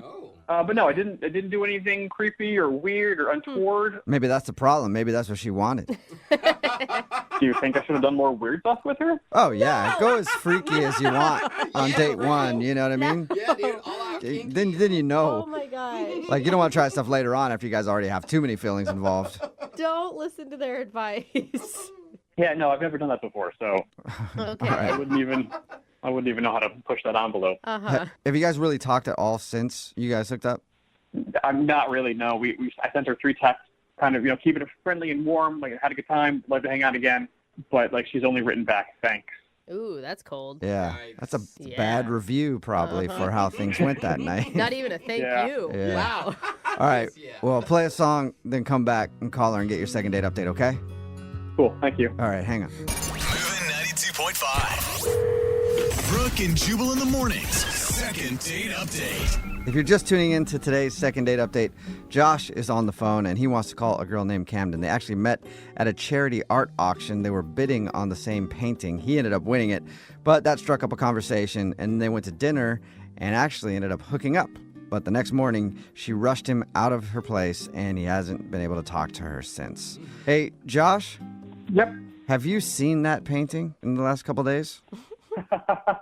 Yes, I have. Are you sure? Because maybe the reason she's not calling you back is because she's actually an international art thief. And while you were making passionate love to her and you guys were both making eye contact, she was scanning your retinas so she could use it to get through the security at your place to steal your beloved painting. Yes, my front door, all the security I got. Yeah. Yeah, Good theory, huh? Good theory. you got a sophisticated security system around your house, don't you? You guys should probably know this. I bought the painting for $80. Okay. I didn't say she was like a high budget Yeah. art thief. It's either art thief or you were just really bad in bed is more my guess. Yeah, for your sake, I hope it is art thief. All right. I'm going to dial her phone number right now and see if we can figure out why she's not calling you back, okay? Great, thank you. All right, here we go.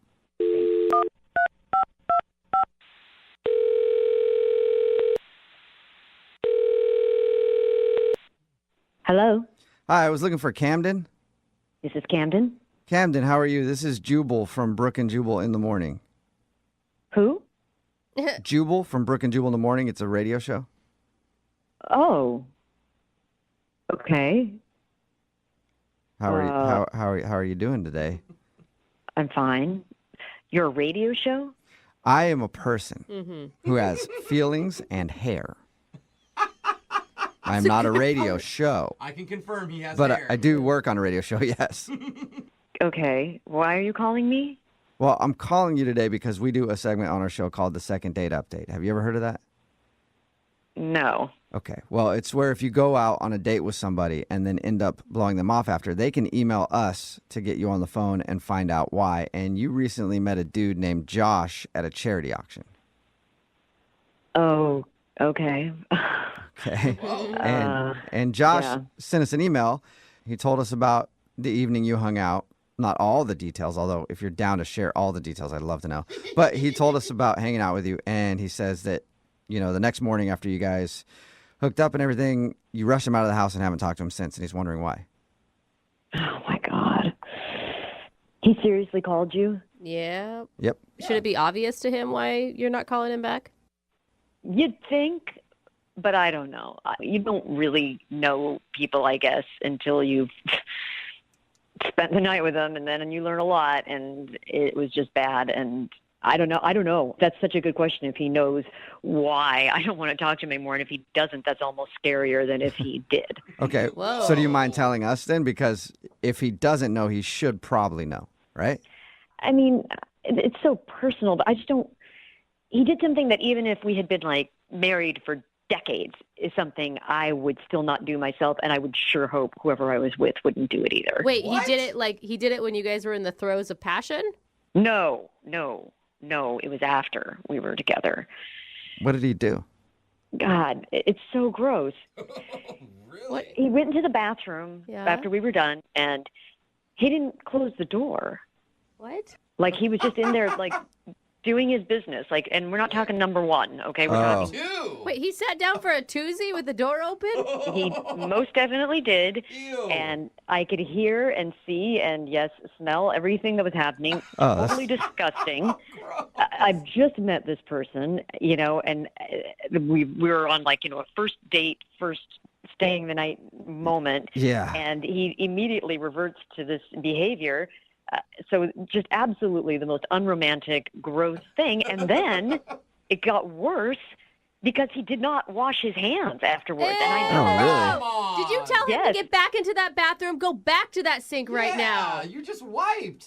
I was shocked. And I know he didn't wash his hands because I was just like, from my bed, I can see my bathroom. Oh, that's disgusting. That might be worse than the I'm gonna actual tell you, act. you don't even do that when you're married, okay? We keep the door shut during that business. I would hope not. And then he wanted to cuddle with me. Like, he wanted to touch me with his bacteria-laden hands. Get away, poop fingers. Is that when you rushed him out of the house? Well, you know what? I feel like I was actually pretty kind that I didn't just, like, leap out of bed and say, get out right now. Like, I let him stay, but I mean, God, I felt like I was just sleeping next to some giant animal or something, and I just... Yeah. Okay, yeah. I couldn't wait for him to leave the next day. I told him that I was running late for something and just got him out of there as fast as I could. He could have just forgot to wash his hands. You know, I have been drunk and remembered to wash my hands. Like, this is a habit. Yeah, and either way, I mean, the hand washing aside, too, to do that with the door open when you guys just met. I know some couples out there are like, we're so close, we do it on each other. That's how close we are. But for a lot of people, that's one thing you should hide from each other, you know? Close the door when you go to the bathroom. Little privacy. I mean, it's not like he's a horrible human being or something. I mean, it's just, I don't know how Thank you, Camden. possibly... I appreciate you telling me I'm not a horrible person. After all that, I kind of feel like it. Wow. Who is this? Oh, Camden, that's Josh. Hi. He's on the other line listening and wants to talk to you. I'm an animal? Are you kidding me? He's been on the phone this whole time? Yeah, he has. Apparently, he couldn't wait until we brought him into the conversation either. But this, oh, my God. Don't feel bad. This is stuff that he needs to learn about, Camden. Oh, my God. Not that big of a deal. Whoa. It's completely not natural. It's what? Everyone goes to the bathroom. We're intimate with each other. Josh, I didn't say That's you as couldn't go to the intimate as it bathroom. gets. I don't need to witness it. And the whole, what's with the not washing your hands? My hands weren't dirty. What? What? Did you not wipe? No, I wipe. I mean, I know how to wipe myself and not get my hands dirty while doing it. There's a barrier there. Josh, I thought for sure you were going to come on this phone and apologize profusely and say, oh my God, I forgot, or oh my God, I realized once I was already halfway through it that I hadn't shut the door and I didn't know what to do. Like, okay, well, no, I do apologize if Camden, you felt, kind of bombarded by that and were disgusted by that. I am sorry that you felt that way. That was the way I was raised. My family, we all, everyone poo-poos. And we would just poo-poo with the door open. It was never a big deal. Did you just say it naturally? poo-poo? Yeah. Did you just call it poo-poo? Yeah, everybody poo-poos. I kind of like it now. Like, I don't know, Josh, the way you put it and you put in those words, I'm like, yeah, it's not a big deal. That's just a poo. Yeah, it's just a poo-poo. It sounds like the title of one of my toddler's potty training books. Yeah. But let me ask you this. Does your toddler wash his hands after he goes potty? Absolutely. Okay, forget the hand washing thing. That's something that can change, sure. But, like, Camden, I wouldn't have a problem watching you poo-poo. Why do you keep saying it like that, Josh? That is never going to happen, okay? Not only because I wouldn't, but because I don't think we're going to see each other again. Oh, no. Seriously? Because of a little poo-poo? You don't want to feed me again? Yeah, seriously, Josh, because of that, okay? I mean, no decent person would be okay with someone like taking a crap in front of them, all right? That is just how it is. Josh, is there any way that you could change? Like you could be okay shutting the door while going to the bathroom? Honestly, I just thought it would show her how comfortable I was with her. I mean, our conversation was so nice and so comfortable. Like, I don't mean to scare you with this language, but like it did kind of feel like we were like an old married couple, the way we just kind of conversed and, had a good time talking.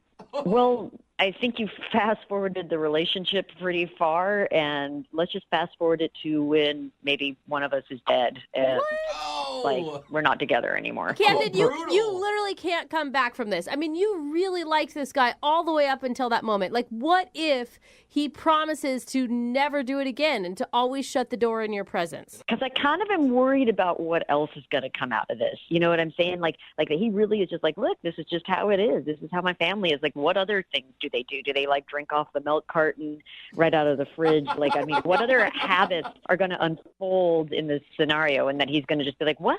That's how it is. That's what people do. Well, I don't drink out of the milk carton. I use glass. I put glasses on top of the dishwasher, plates on the bottom. That's industry standard. And you can close the door while you go to the bathroom. You should add that to your list. Absolutely. If you give me another chance, I will close the door when I go to the bathroom. All right. Camden, would you like to go on a second date with Josh? We will pay for it. Come on. I'm actually He promises to close the door. God, You guys could go over all of your boundary stuff on the next date. Oh, that sounds fun. Yeah, that sounds like an awesome date. Just discussing what you will and won't have in your life. Yeah. I gotta say, I feel like we've already been through a therapy session. This to me, it just might have been too much too soon. I think it killed all potential romance. Yeah. I mean, I guess you can't really unsee or unhear what happened. You're absolutely right, and this is for me. Josh, you're not a terrible guy. I don't think that. I kind of feel like maybe find someone else who's got the same kind of relaxed standards around those things as you do, and you'll be happier. Well, I'm really sorry to hear that, but you're probably right. Sorry, Josh, no second date for you, but thank you both for your time. Appreciate it. Thank you. And before we let you go, Josh, can you just tell me what you call it one more time? You mean the poo-poo? Yes, the poo-poo. Thank you. Brooke and Jubal in the morning. Brooke and Jubal's second date update. There are two letters that are guaranteed to make every date more exciting. I'm not talking about S&M. Those letters work as well, but I'm talking about a little B&E, a little breaking and entering. Oh, what? That's right. What? That is the way to spice up any date. And that's what happened to Maria on her first date, and that's why she thinks she might not be getting a call back today because she broke into a house on her first date. What's up, Maria? Hello. How are you? Are you a criminal right now? No, it's not what you think. It was my own house. Oh, that's what criminals always say. Yep. You just stopped at a house. You're like, oh, I promise that's my stuff. I got to get my TV out of there real quick. But your email said that you think you might not be getting a call back because you had to break into your own house? Yeah, I mean, it was a whole thing. Do you want to know what happened? Yeah. First off, tell me about the guy. How'd you meet him? Well, I met him on Bumble. Oh, yeah. I've heard good things about Bumble. I have a couple of girlfriends using it. Yeah, it's nice because the girls have to start the conversation first. Mm-hmm. And you only have 24 hours to do it, so it's kind of like all or nothing, you know? It's like Tinder, but you don't have a bunch of pervy dudes hitting you up nonstop, right? Exactly. Yeah, you kind of eliminate the pervy dude situation. And he seemed pretty cool, and we ended up actually talking on the phone, which people don't do anymore. Right. And he seemed really smart, and he had a really cute laugh. And so he asked me if I'd like to go out to dinner, and I you said, were like, hell no, let's break into a house.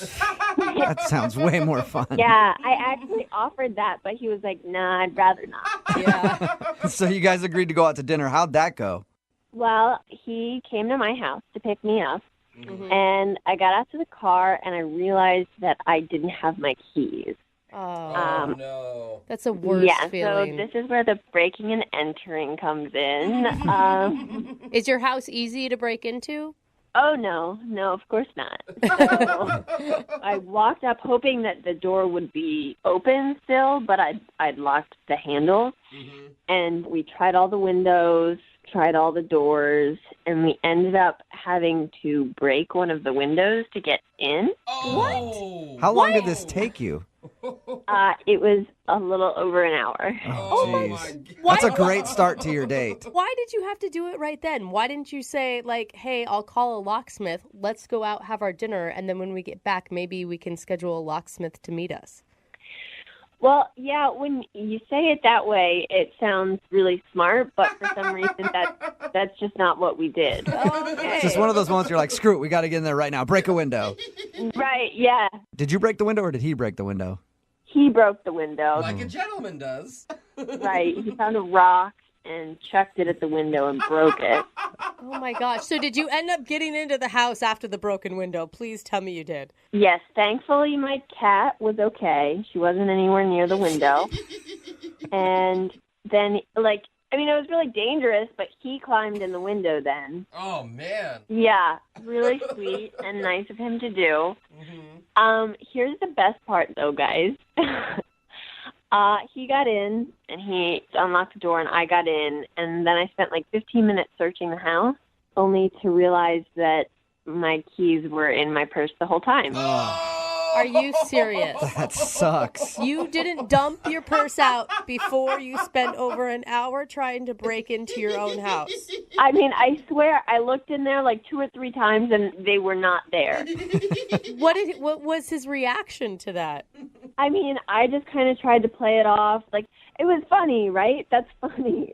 I would have had a laugh at it. I mean, I could see it being a funny situation, especially on a first date. Right. I mean, that's one of those things that you're like, when we're married, we're going to look back at this and be like, oh, gosh, remember when Maria left her keys in the house? You didn't say that to him, did you?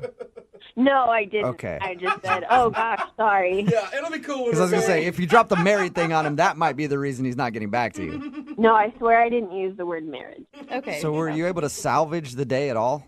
Well, at that point, we'd spent pretty much our entire date trying to break into my house, and he'd cut himself a little bit on the window. Of course. Not bad. He didn't need stitches or anything. Oh, my but gosh. we just kind of decided to call it, and we said that we would meet up sometime next week for a real date. So he was bleeding after spending an hour outside your home. Yeah, kind of waste your appetite, I think. Did you guys ever meet up? No. Really? That was the last you saw of him? Yeah. So I texted him a couple times, and one time he didn't respond, and then another time he was like, yeah, we'll catch up sometime. I'm just really bogged down with everything at work right now. But Do you really think that he wouldn't be calling you back just because you guys had to break into your house and you forgot your keys? I don't know. I mean, it seemed like we had fun with it, and we made light of the situation, and I totally assumed that he would hang out with me again. And so I'm just having a hard time understanding if that's really what it was or if there's something else. All right. Okay. Well, we'll play a song, come back, call him, and get your second date update, okay? Thank you. You're welcome. Hang on. Moving 92.5. Brooke and Jubal in the mornings. Second date update. If you're just tuning in for today's second date update, Maria is on the phone with us. She had a very interesting first date with a guy named Aaron. They spent the whole date breaking into her house. She thought that she forgot her keys when he came to pick her up. She searched everywhere. Ultimately, it ended with him breaking a window, crawling inside, cutting himself, and then opening up the door, only for her to find out that the keys were actually in her purse the whole time. Oopsies. That's the only reason you can think of, Maria. Nothing else on your date. No other reason why he wouldn't be calling you back. There was nothing else that happened that I have been able to think of. When he left, he said, I want to reschedule this. Yeah, I mean, I said, let's hang out again, and he said, okay, great. Oh, that's... Yeah, so it seems like he wanted to see you again. Yeah. Well, he did cut his hand on your window. Maybe he got an infection and is no longer with us. Oh, no! Could have happened. God, I hope not. Well, we'll find out right now. I'm going to dial his phone number, okay? Okay. All right, here we go.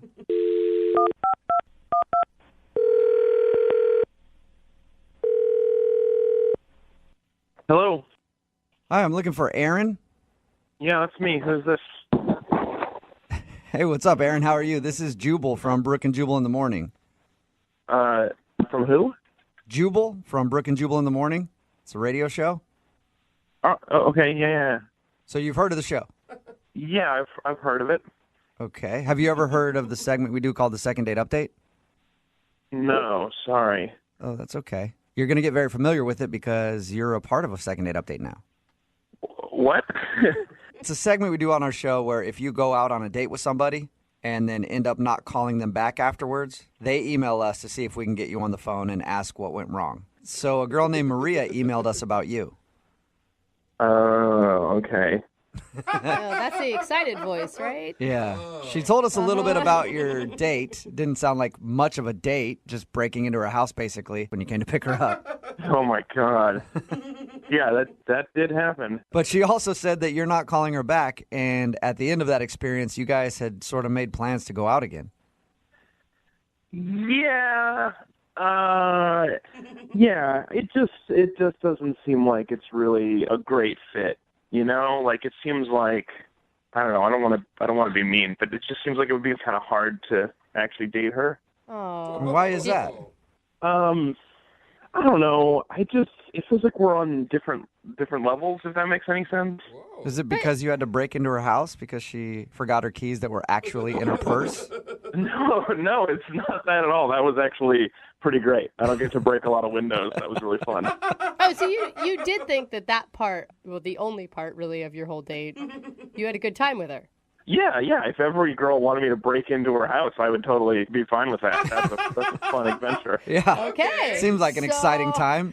I thought the blood would definitely be like, well, I cut myself and I'm leaving. It was super minor, and she had bandaged. It was not a big deal. Okay.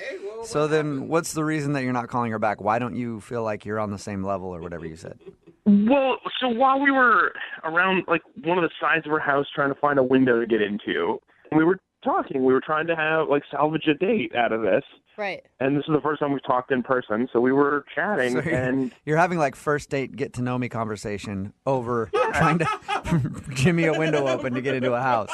Yeah, we're just making like small talk or whatever. So we're talking about TV shows that we're watching, and we both love Game of Thrones. Okay. Which is my favorite show. I'm not going to spoil anything, but we were talking about it, and she said something that seemed kind of weird early on.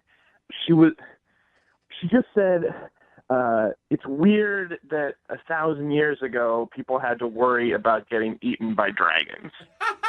But she was joking, right? I mean, that was being That's silly. what I thought. So I laughed. I thought that was funny. And she heard me laughing, and she was like, what?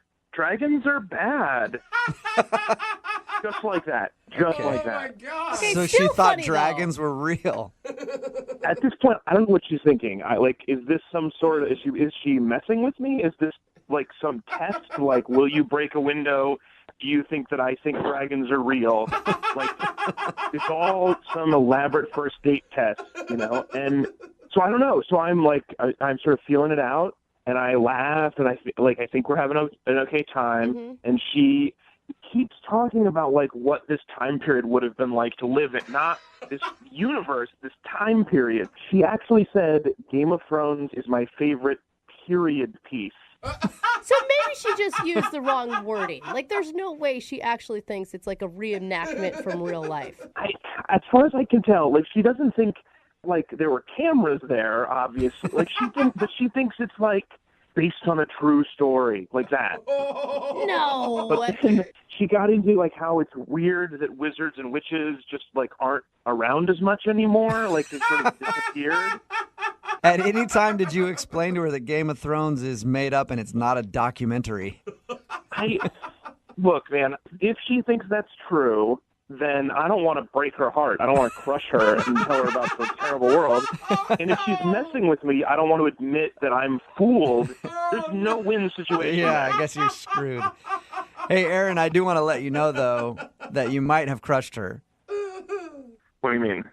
I mean that she's actually on the other line listening to this conversation, and Excuse she me? might have just found out that Game of Thrones is not real. Maria, are you still there? I'm not stupid. I know that Game of Thrones isn't real. It's not a documentary, but it's based on true events. I mean, I hope you're messing with me. I hope that this is just a really good joke. No, it's like the Renaissance, like that stuff. It's like that show Vikings, like what are you trying to say, that Vikings aren't real? Vikings are real. They existed. Dragons did not exist. Well, they don't exist anymore because humans killed them. What are you talking about, Maria? Are you guys screwing with me? Are you all in on this prank? No, we're not at all. I promise you, Maria wanted to call you to find out what went wrong on the date. I should have known with the window you guys were that somebody was setting me up. This whole thing. No, this is not a setup. I promise you. Maria, do you really think that dragons existed? They did. I read history books about them. Sci-fi and history books are not the same thing. That's what I'm not dumb, guys. Like, I know that the Game of Thrones story is dramatized, but like dragons actually existed in the Renaissance. You can read about it, and like witchcraft and wizardry was a thing. Well, that part's true. Sort of. I don't know which books you're reading, Maria, but I want to read them. It's in tons of books, and you can start by reading the Bible because it's got all of that. Wow. All right. I know that they exist, and I have proof. You don't even have to read the books. Like, I'll send you the Wikipedia link that I found, and you can read it yourself. So you're serious? You really believe this? 100%. I believe with all my heart that dragons used to exist, and I'm afraid that they'll come back. Oh my God, you guys! Science is not a belief system. It's the Bible. Read it. Are there dragons in the Bible? Well, Maria, what do you think about that being the reason that Aaron's not calling you back, because he disagrees with you on the whole dragons being real things?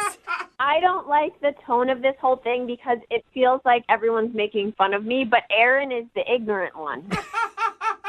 I'm not making fun of you, Maria. I haven't read what you've read. What are you and I'm not as educated as you on the subject, so I can't claim to know anything about dragons. No, Jubal. Well, you should do that because it's an interesting subject. Okay, I will.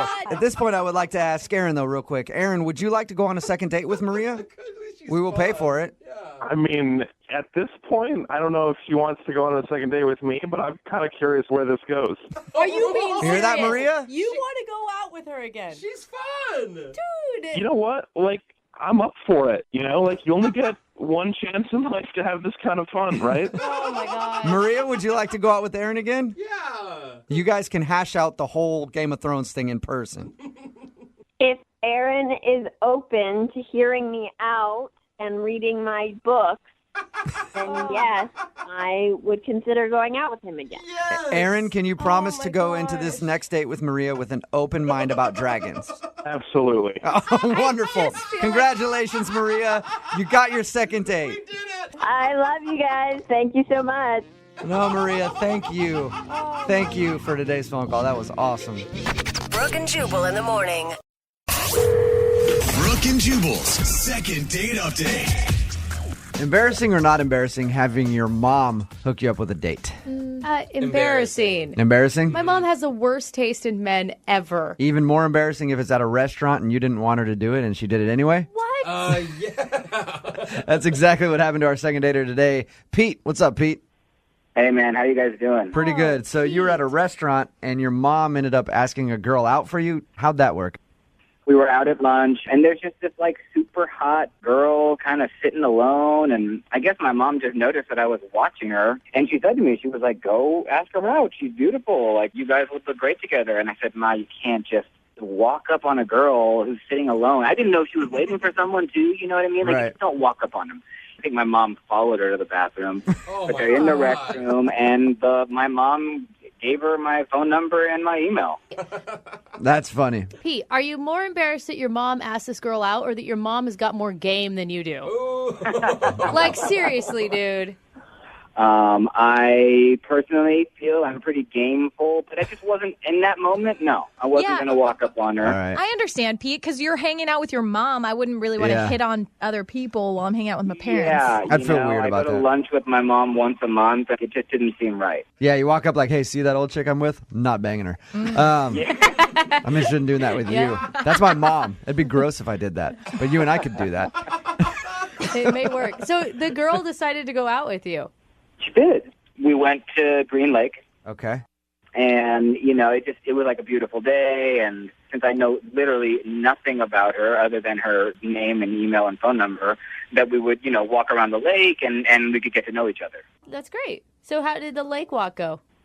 There were people everywhere, so it was just sort of like low pressure and, you know, really casual. You felt safe. You didn't feel like she was going to take advantage of you? I felt safe, exactly. I didn't think she was going to hurt me. And we got on a paddle boat and just had more time to talk. And, you know, we kind of did the paddle thing together, which was really fun. Was there any like weird lulls in conversation? Because it's always hard when you don't know anything about a person. No, like the conversation was just flowing. You know, I was excited and Oh, your mom knew what she was doing. yeah, my mom's got the eye. And this girl is like awesome. She's gorgeous. She's a dancer. She's a professor. She teaches dance. And, you know, she's just way into what she does. Sounds like you liked her a lot after the date where you're like, oh, man, I got to see her again. Well, basically, the way the date ended was after the paddle boat, we kind of like sat on a bench and talked a little bit more. And I said, you know, can I walk you back to your car? And that's, you know, she basically like really abruptly just said no. But then she was like, oh, no, thank you. You know, you don't have to do that. And, but I still walked her. You know, I guess I felt like kind of, That I is, don't you know what? I'll give you that. That is an awkward moment when a girl goes like, no, you don't have to walk me, because you're like, is this a test? Do I need to walk you? Yeah, because- Or can I really So go you the other walked way? her. You walked her against her will, is what you're saying. He grabbed her arm and said, come on, we're going to the car. No, I mean, she didn't really argue. And I was like, I just said one time, I said, no, you know, let me just get you to your car. It's getting dark. Right. As a woman, if I like a dude, I will say yes when I want You him to will? walk. Yeah, because I Okay. want him to kiss me. All right. Well, sure, yeah. And so we get to the car, and I don't know, I just got the feeling that I could go in for, like, the quick kiss, you know? Yeah. And what happened? She cheeked me. She turned hard, Yeah. turned hard right, and I got the cheek. And, Okay. That's why she said no to the car walk, dude. well, let me tell you, I've been told no to the car walk before, and it worked out, okay? So, Sorry, Pete. All right, you followed her back to her right. car. And You now have a restraining order, but it worked out. how many times have you tried to get a hold of her since the date? only 2 times. Okay. And how many times did your mom try to get a hold of her since the date? You know, I hope that my mother doesn't have her information, because I bet she would have. But more than anything else, now I just want to hear. I just want to hear Yeah. back, you know? It could be that she's just busy. That's true. You know? Yeah, absolutely. Or it could be that she said no to the car walk and she just doesn't like you. Whoa. I'm just saying. All right. Why don't we Trying to just help stomp you. on his heart right now, Yeah. Brooke? I was trying to find the positive in that, but apparently in Brooke's life there is no positive. All right, Pete, we're going to play a song, come back, call her, and get your second date update, all right? All right. All right, man, just hold on the phone. Moving 92.5. Brooke and Jubal in the mornings. Second date update. Okay, Pete, do we have your mom's permission to do the second part of your second date update?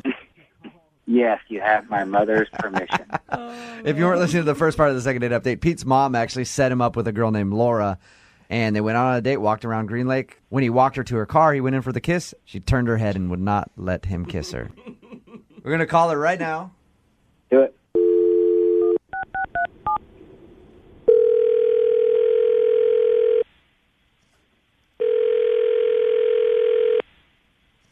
Hello, Hi, can I speak to Laura? this is Laura. Hey, how are you? This is Jubal from Brooke and Jubal in the morning. I'm moving 92.5. Hi. What's going on? Nothing. Just getting ready for work. What Nice. is this about? How you been? I haven't talked to you ever. Yeah, I know. It's been a while. Any idea why I might be calling you? No, I don't. Well, somebody emailed us because they went on a date with you and they want to know why you're not calling them back. Okay. you remember going on a date with a guy named Pete? Yeah, I do. I remember Pete. Okay. You guys walked around Green Lake and had a good time. Pete really liked you, and he wants to take you on a second date, but you're not returning his phone calls or anything else. Is there any reason why? Oh, my gosh. Well, yeah, there is. So he called you guys about our date. Yeah, he emailed us and asked us to give you a call. Okay, well, I really don't want to talk to him. Okay. But I mean, he's the one that emailed us, so he's willing to learn whatever your answer is. well, first of all, I met him at a restaurant, and his mom's kind of the one that hooked us up, which I thought was a little weird but kind of cute. I don't know if he told you guys that. Yeah. But I decided to give him a chance, and I went out with him, and this guy had the worst breath I've ever smelled in my entire life. Really? I mean, bad. Like, if someone drank 3 gallons of raw sewage, that's what his breath smelled like. And it smelled like a mouse had crawled into his mouth and died. Like, it was Okay. Can I say something here? Can I defend myself here? Hey, Laura, I should probably tell you Pete's on the phone and just heard that. Yeah. Hi, Laura. Okay, we don't have to talk. Listen, we don't have to talk. I get it, all right? But can I just say, and I think I mentioned this when we were walking around, that I was on the ultimate cleanse, and I had been on it for 3 days, and that bad breath can happen with the ultimate cleanse. And I find it really petty and just childish that you couldn't even respond to my calls because I had bad breath, Grow up. Laura? I'm sorry, it wasn't just bad breath, Pete. It was horrendous, horrific. Like, I'm surprised you couldn't smell it. And you know what? Honestly, if I was going on a first date with someone and my breath was so rank and disgusting, I would probably realize that person wasn't going to go out with me again, and I would probably postpone it. So I don't think it's that childish. Like, grooming and, taking care of yourself, your mouth especially, is pretty important. It's actually on a high on my list of priorities and things I look for and believe me, it is for me as well. Okay, I'm a 2-time-a-day flosser and 2-time-a-day brusher, and I just was in the middle of a heavy detox. And you could probably do you some good to do a little detoxing yourself. Oh, jeez. So, Pete, you're awful defensive. Did you realize how bad your breath was when you were leaving your house? I mean, I've done a few different cleanses before. I know what can happen everywhere. It's not just your breath. Okay. Things come out of all kinds of parts of your body. Too much. Laura, I want to know, because your whole date was just talking. Yeah, they walked around Green. You guys just walked around Green Lake and talked, huh? And then you got on a paddle boat with the dude. I would try to hold my breath for the time that he would talk, but I don't know if you've noticed, he talks a lot. I would say he probably talked 75-80% of the whole time we were together with this stank, rank breath. Okay. You know what, guys? I'm not going to stay on the phone and get insulted. You have a great show. I appreciate it, Laura. Best of luck. Goodbye.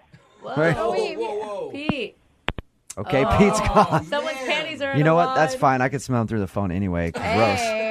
Dude, his mom is totally going to call us later and going to be really upset with us. Hey, Laura.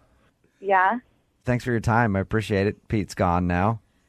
Yeah, I mean, I wouldn't have blown him up like that about his breath, but he's the one that called you guys. You sure you don't want me to call Pete back? Get him on the phone, see if I can send you 2 crazy kids out on another date? I'm quite sure. I don't think you guys realized, just how bad it was. I mean, my eyes were watering every time I had to smell this guy's breath. It was so bad. He probably just thought he said something really touching. Yeah. I'm making her cry. This date's going great. Brooke and Jubal in the morning. Brooke and Jubal's second date update. The email we got in for today's second date update just said this in the subject line. It said, craziest night ever, with 4 R's. So I know it had to have been crazy. And then I read the email, and there was property damage involved. So I agree. Sounds like a pretty crazy night. I don't know if it's the craziest night ever, but let's find out. Natalie is on the phone. Natalie, what's up? How are you? Hey, I'm fine. How are y'all? Oh, my God. You've recovered from your craziest night ever, I take it? Not totally. I haven't fully recovered because the guy hasn't called me back. Oh. Oh, man. And what's his name? Paul? Paul? All right. And how did Paul give you the craziest night ever? So my birthday, do it in style. We were just going around town having drinks and then go to our last place. And Paul is the bartender there. He is giving us free shots. Like, basically, he's partying with us, like, the rest of the night. And it's super fun. And he's, like, so cute and, like, he's, like, the dreamiest bartender. Oh, my gosh. Okay, already you need to stop, okay? Paul is the dreamiest bartender to probably hordes of women. You realize that, right? Yeah, but that night, he was all mine. Okay. So, how many free shots did you get? I do not. I don't remember. Oh, Ooh, that's a really good night. All right, so you clearly have a good memory of Paul the bartender. Yeah, he had like these sleeves, like the arm sleeve tattoos. Oh, so yummy. Oh my God, he has so many red flags for me right now. Like if you and I were best friends, I'd be like, leave it. Just let's move on. Really? Like it was a good night, leave it as a good night. Well, I'm glad we're not best friends then, Brooke, because we had a great time. Okay. Okay, well, tell us about the rest of the night then. How did you, I'm assuming you finally talked to him and got his phone number and all that? Well, yeah, we just stayed and hung out while the bar closed, and I asked him if he wanted to go home with me, and he was like, yeah. So we kicked it to my place. Problem was I could not find my keys. Didn't realize till later that I left them with my friend Tanner. But yeah, no keys to get into my apartment. And I was, tipsy and ready, to move on with the night. So I told Paul to kick in my door, and whoa, he did, and he saved it. He kicked in the door. He's a strong man. He really wanted to make that night happen too. Yeah, that is desperate times call for desperate measures. Yeah, this session's happening. What happened after he kicked in the door? Yeah, so then, we're, just making out, on the couch. It was nothing I'm ashamed of. We were just, having fun and, getting to know each other and kissing, and then I was tired, so I just passed out. Oh, no! Too many shots! So wait, how in the middle of making out were you when you passed out? I don't know. I just remember making out, and then I remember waking up. Okay. And did you wake up and look and see your door was kicked in and wonder what happened, or did you remember some of that? No, because I woke up to police waking me up. What? Yeah, no kidding. I am surrounded by police, and I'm the only one there. I have no idea where Paul is. It's super scary. And then they put me in handcuffs. What? Why are we all shocked by this? A door got kicked in an apartment building. They walk in and there's a girl passed out on the couch. But why is she arrested? In your mind, Natalie, you're probably like, yeah, this party just got better. Hello, officers. No, I needed some beauty rest. I was really shocked. Oh my God, I would have been scared out of my mind. What happened when they put you in handcuffs? Oh, I did not understand why. Because, why would I be in handcuffs in my own place? Turns out that it was not my place. It was my neighbor's place. We have these identical buildings, and I totally screwed up. You were hammered. Oh, no. I knew how to get home. I just, miscalculated by a few doors. So you kicked in the door to your neighbor's place and made out on their couch and fell asleep. Yeah. Epic night. You were so drunk that you made out in someone else's apartment and didn't realize it was your own place? Yeah, best night ever. Isn't that crazy? Yeah. All right. You know what? I was a little skeptical when I saw your email saying it was the best night, craziest night ever, but now I kind of agree with you. That is definitely a crazy night. Yeah, it was totally crazy, but here's my problem. Paul wasn't there when I woke up, and I haven't been able to get in touch with him at all. I've texted, I've called. I have no idea, where he is, if he's okay. I don't know. I need help. Again, shouldn't you just leave this to craziest night ever and not pursue Paul anymore? No, because Paul, I feel like we had so much fun, that's just not normal fun. He's super dreamy. Yeah. Any guy that will do a little breaking and entering on your behalf is definitely someone who you want to keep around for sure. I'm not even sure if Paul knows what happened. It was so crazy waking up to police, and he doesn't even know that. He would die over that story. I will say, if I was Paul, I'd want to know that story. Yeah, me too. Yeah. All right, well, we'll play a song, come back, and then call him and get your second date update, all right? All right. right. Okay, hang on. Moving 92.5. Brooke and Jubal in the mornings. Second date update.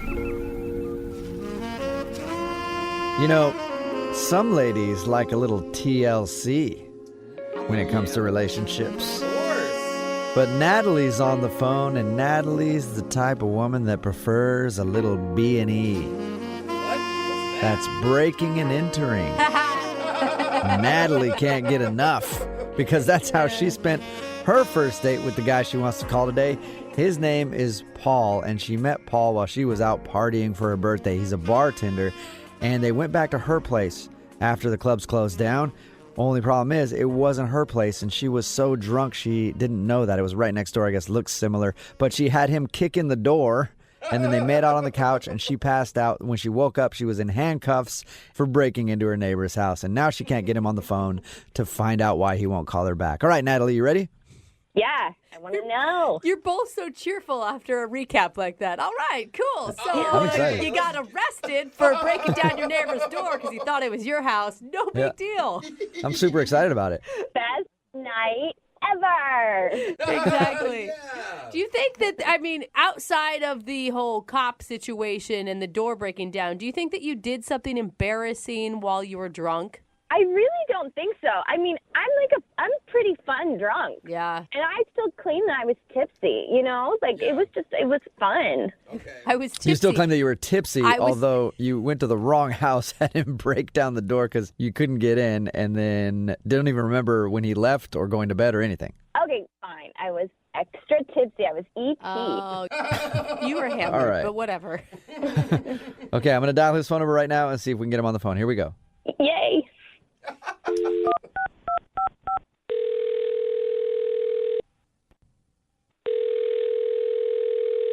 Hello? Can I speak to Paul, please? Yeah, that's me. Hey, what's up, Paul? How are you? This is Jubal from Brooke and Jubal in the morning. I'm assuming you probably don't know what Brooke and Jubal in the morning is because you're a bartender and you work late at night and we work early mornings. Yeah. What are you? Well, my name is Jubal and I host a radio show called Brooke and Jubal in the morning. It's me, and then Brooke is also here, Hey, Paul. and Jose is here as well. Hey, what up? Okay. Yes. So, why are you calling me? Well, because we actually got an email about you from one of our listeners. Who would that be? Well, it's a girl that you met while you were working at the bar. I guess you're a bartender? Yeah, that narrows it down. Yeah. Yeah, I meet a lot of women on the bar. We heard Yeah, you were I figured. a dreamy bartender. Well, I won't deny that. Okay. Well, yeah, I mean, I figured you'd meet a lot of women, but this one I think you would remember because you kicked down a door for her. Okay. That was Natalie. Yes, it was. All right. It was Natalie, and she emailed us and told us about your crazy night. She also said that you haven't texted her or called her back since then, and she's wondering why. Oh boy, yeah, that was one of the weirdest experiences I've ever had. Okay, wait, I have to know. How long did you stay that night? Hold on, how much do you guys know?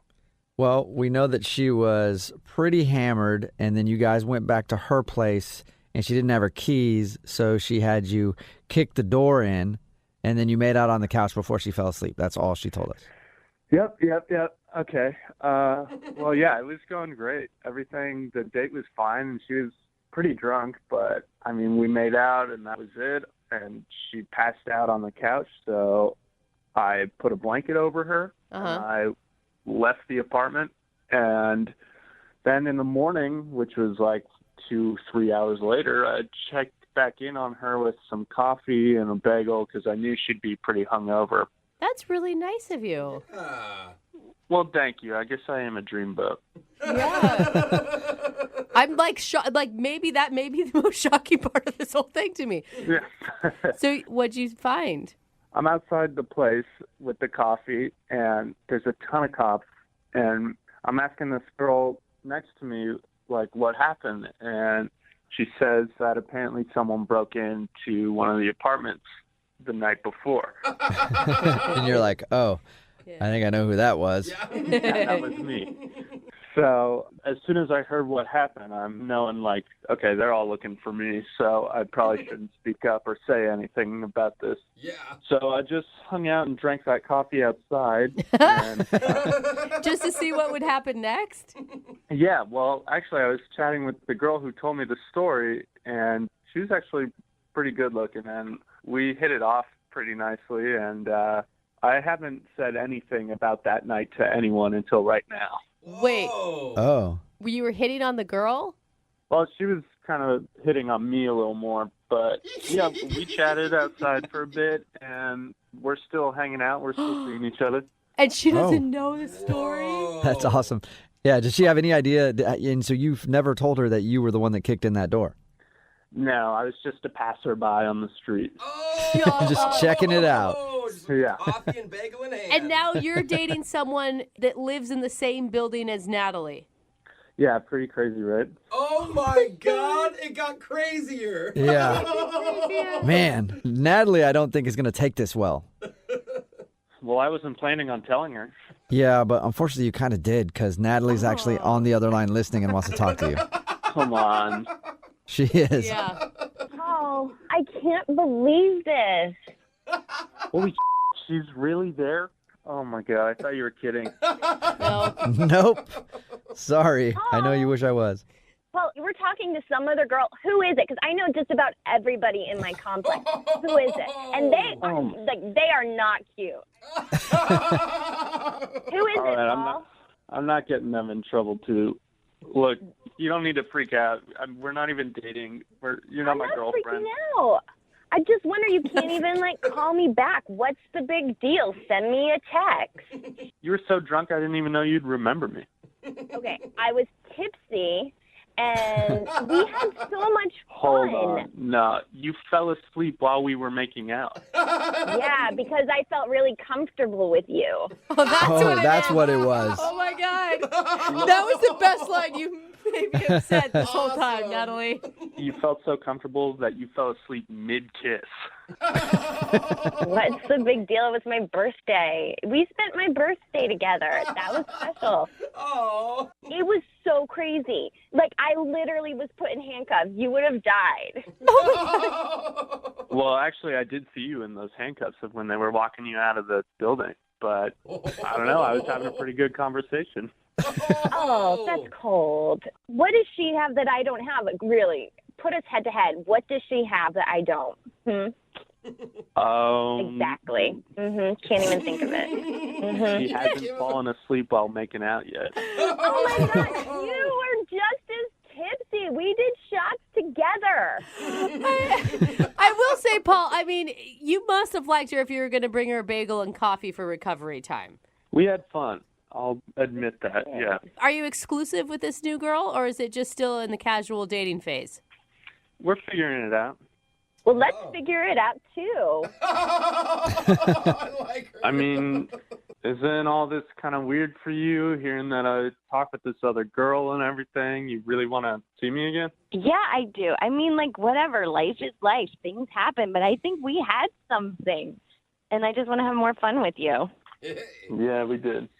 Oh, my gosh. Let's just hang out. No All right. pressure. Yeah. I'd be down to hang out. I just don't think we should hang out around your apartment building. Oh, my God. That is so All right, sketchy, well, Paul. And then, Paul, would you like to go out on a second date with Natalie? We'll pay for it. Oh my God. Oh, yeah, I'm down. I told you.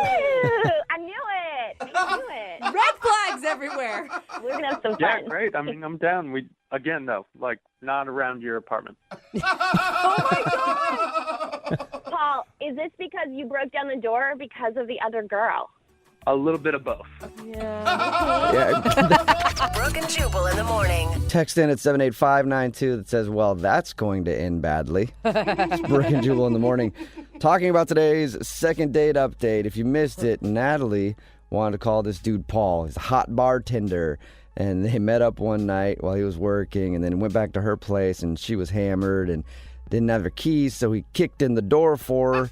She ended up falling asleep on the couch. The only problem is she was so drunk, she was at the wrong house. And he kicked in a door, and she fell asleep on somebody's couch. And then the cops came, and it was a big ordeal. But we got him on the phone and asked him why he wasn't calling back, because he had left before the cops showed up and all that stuff. But he said he was coming back, and then he saw the cops there, and he didn't go into the apartment area because he didn't want to get arrested for breaking and entering. And he ended up hanging out with somebody outside, one of her neighbors, and started talking to her, and he liked her a lot. But at the end of it, she's like, we can still link up because I guarantee you I'm better than my neighbor. And he was like, okay, cool, but can't be at your apartment building. She's like, okay, that's fine, whatever. So. And I like how her reaction was like, who is it? Everyone that I live next to is ugly. Yeah. Like, my God, woman. Remember, if you want to do a second date update, all you have to do is email the show, and we will call the person who didn't call you back.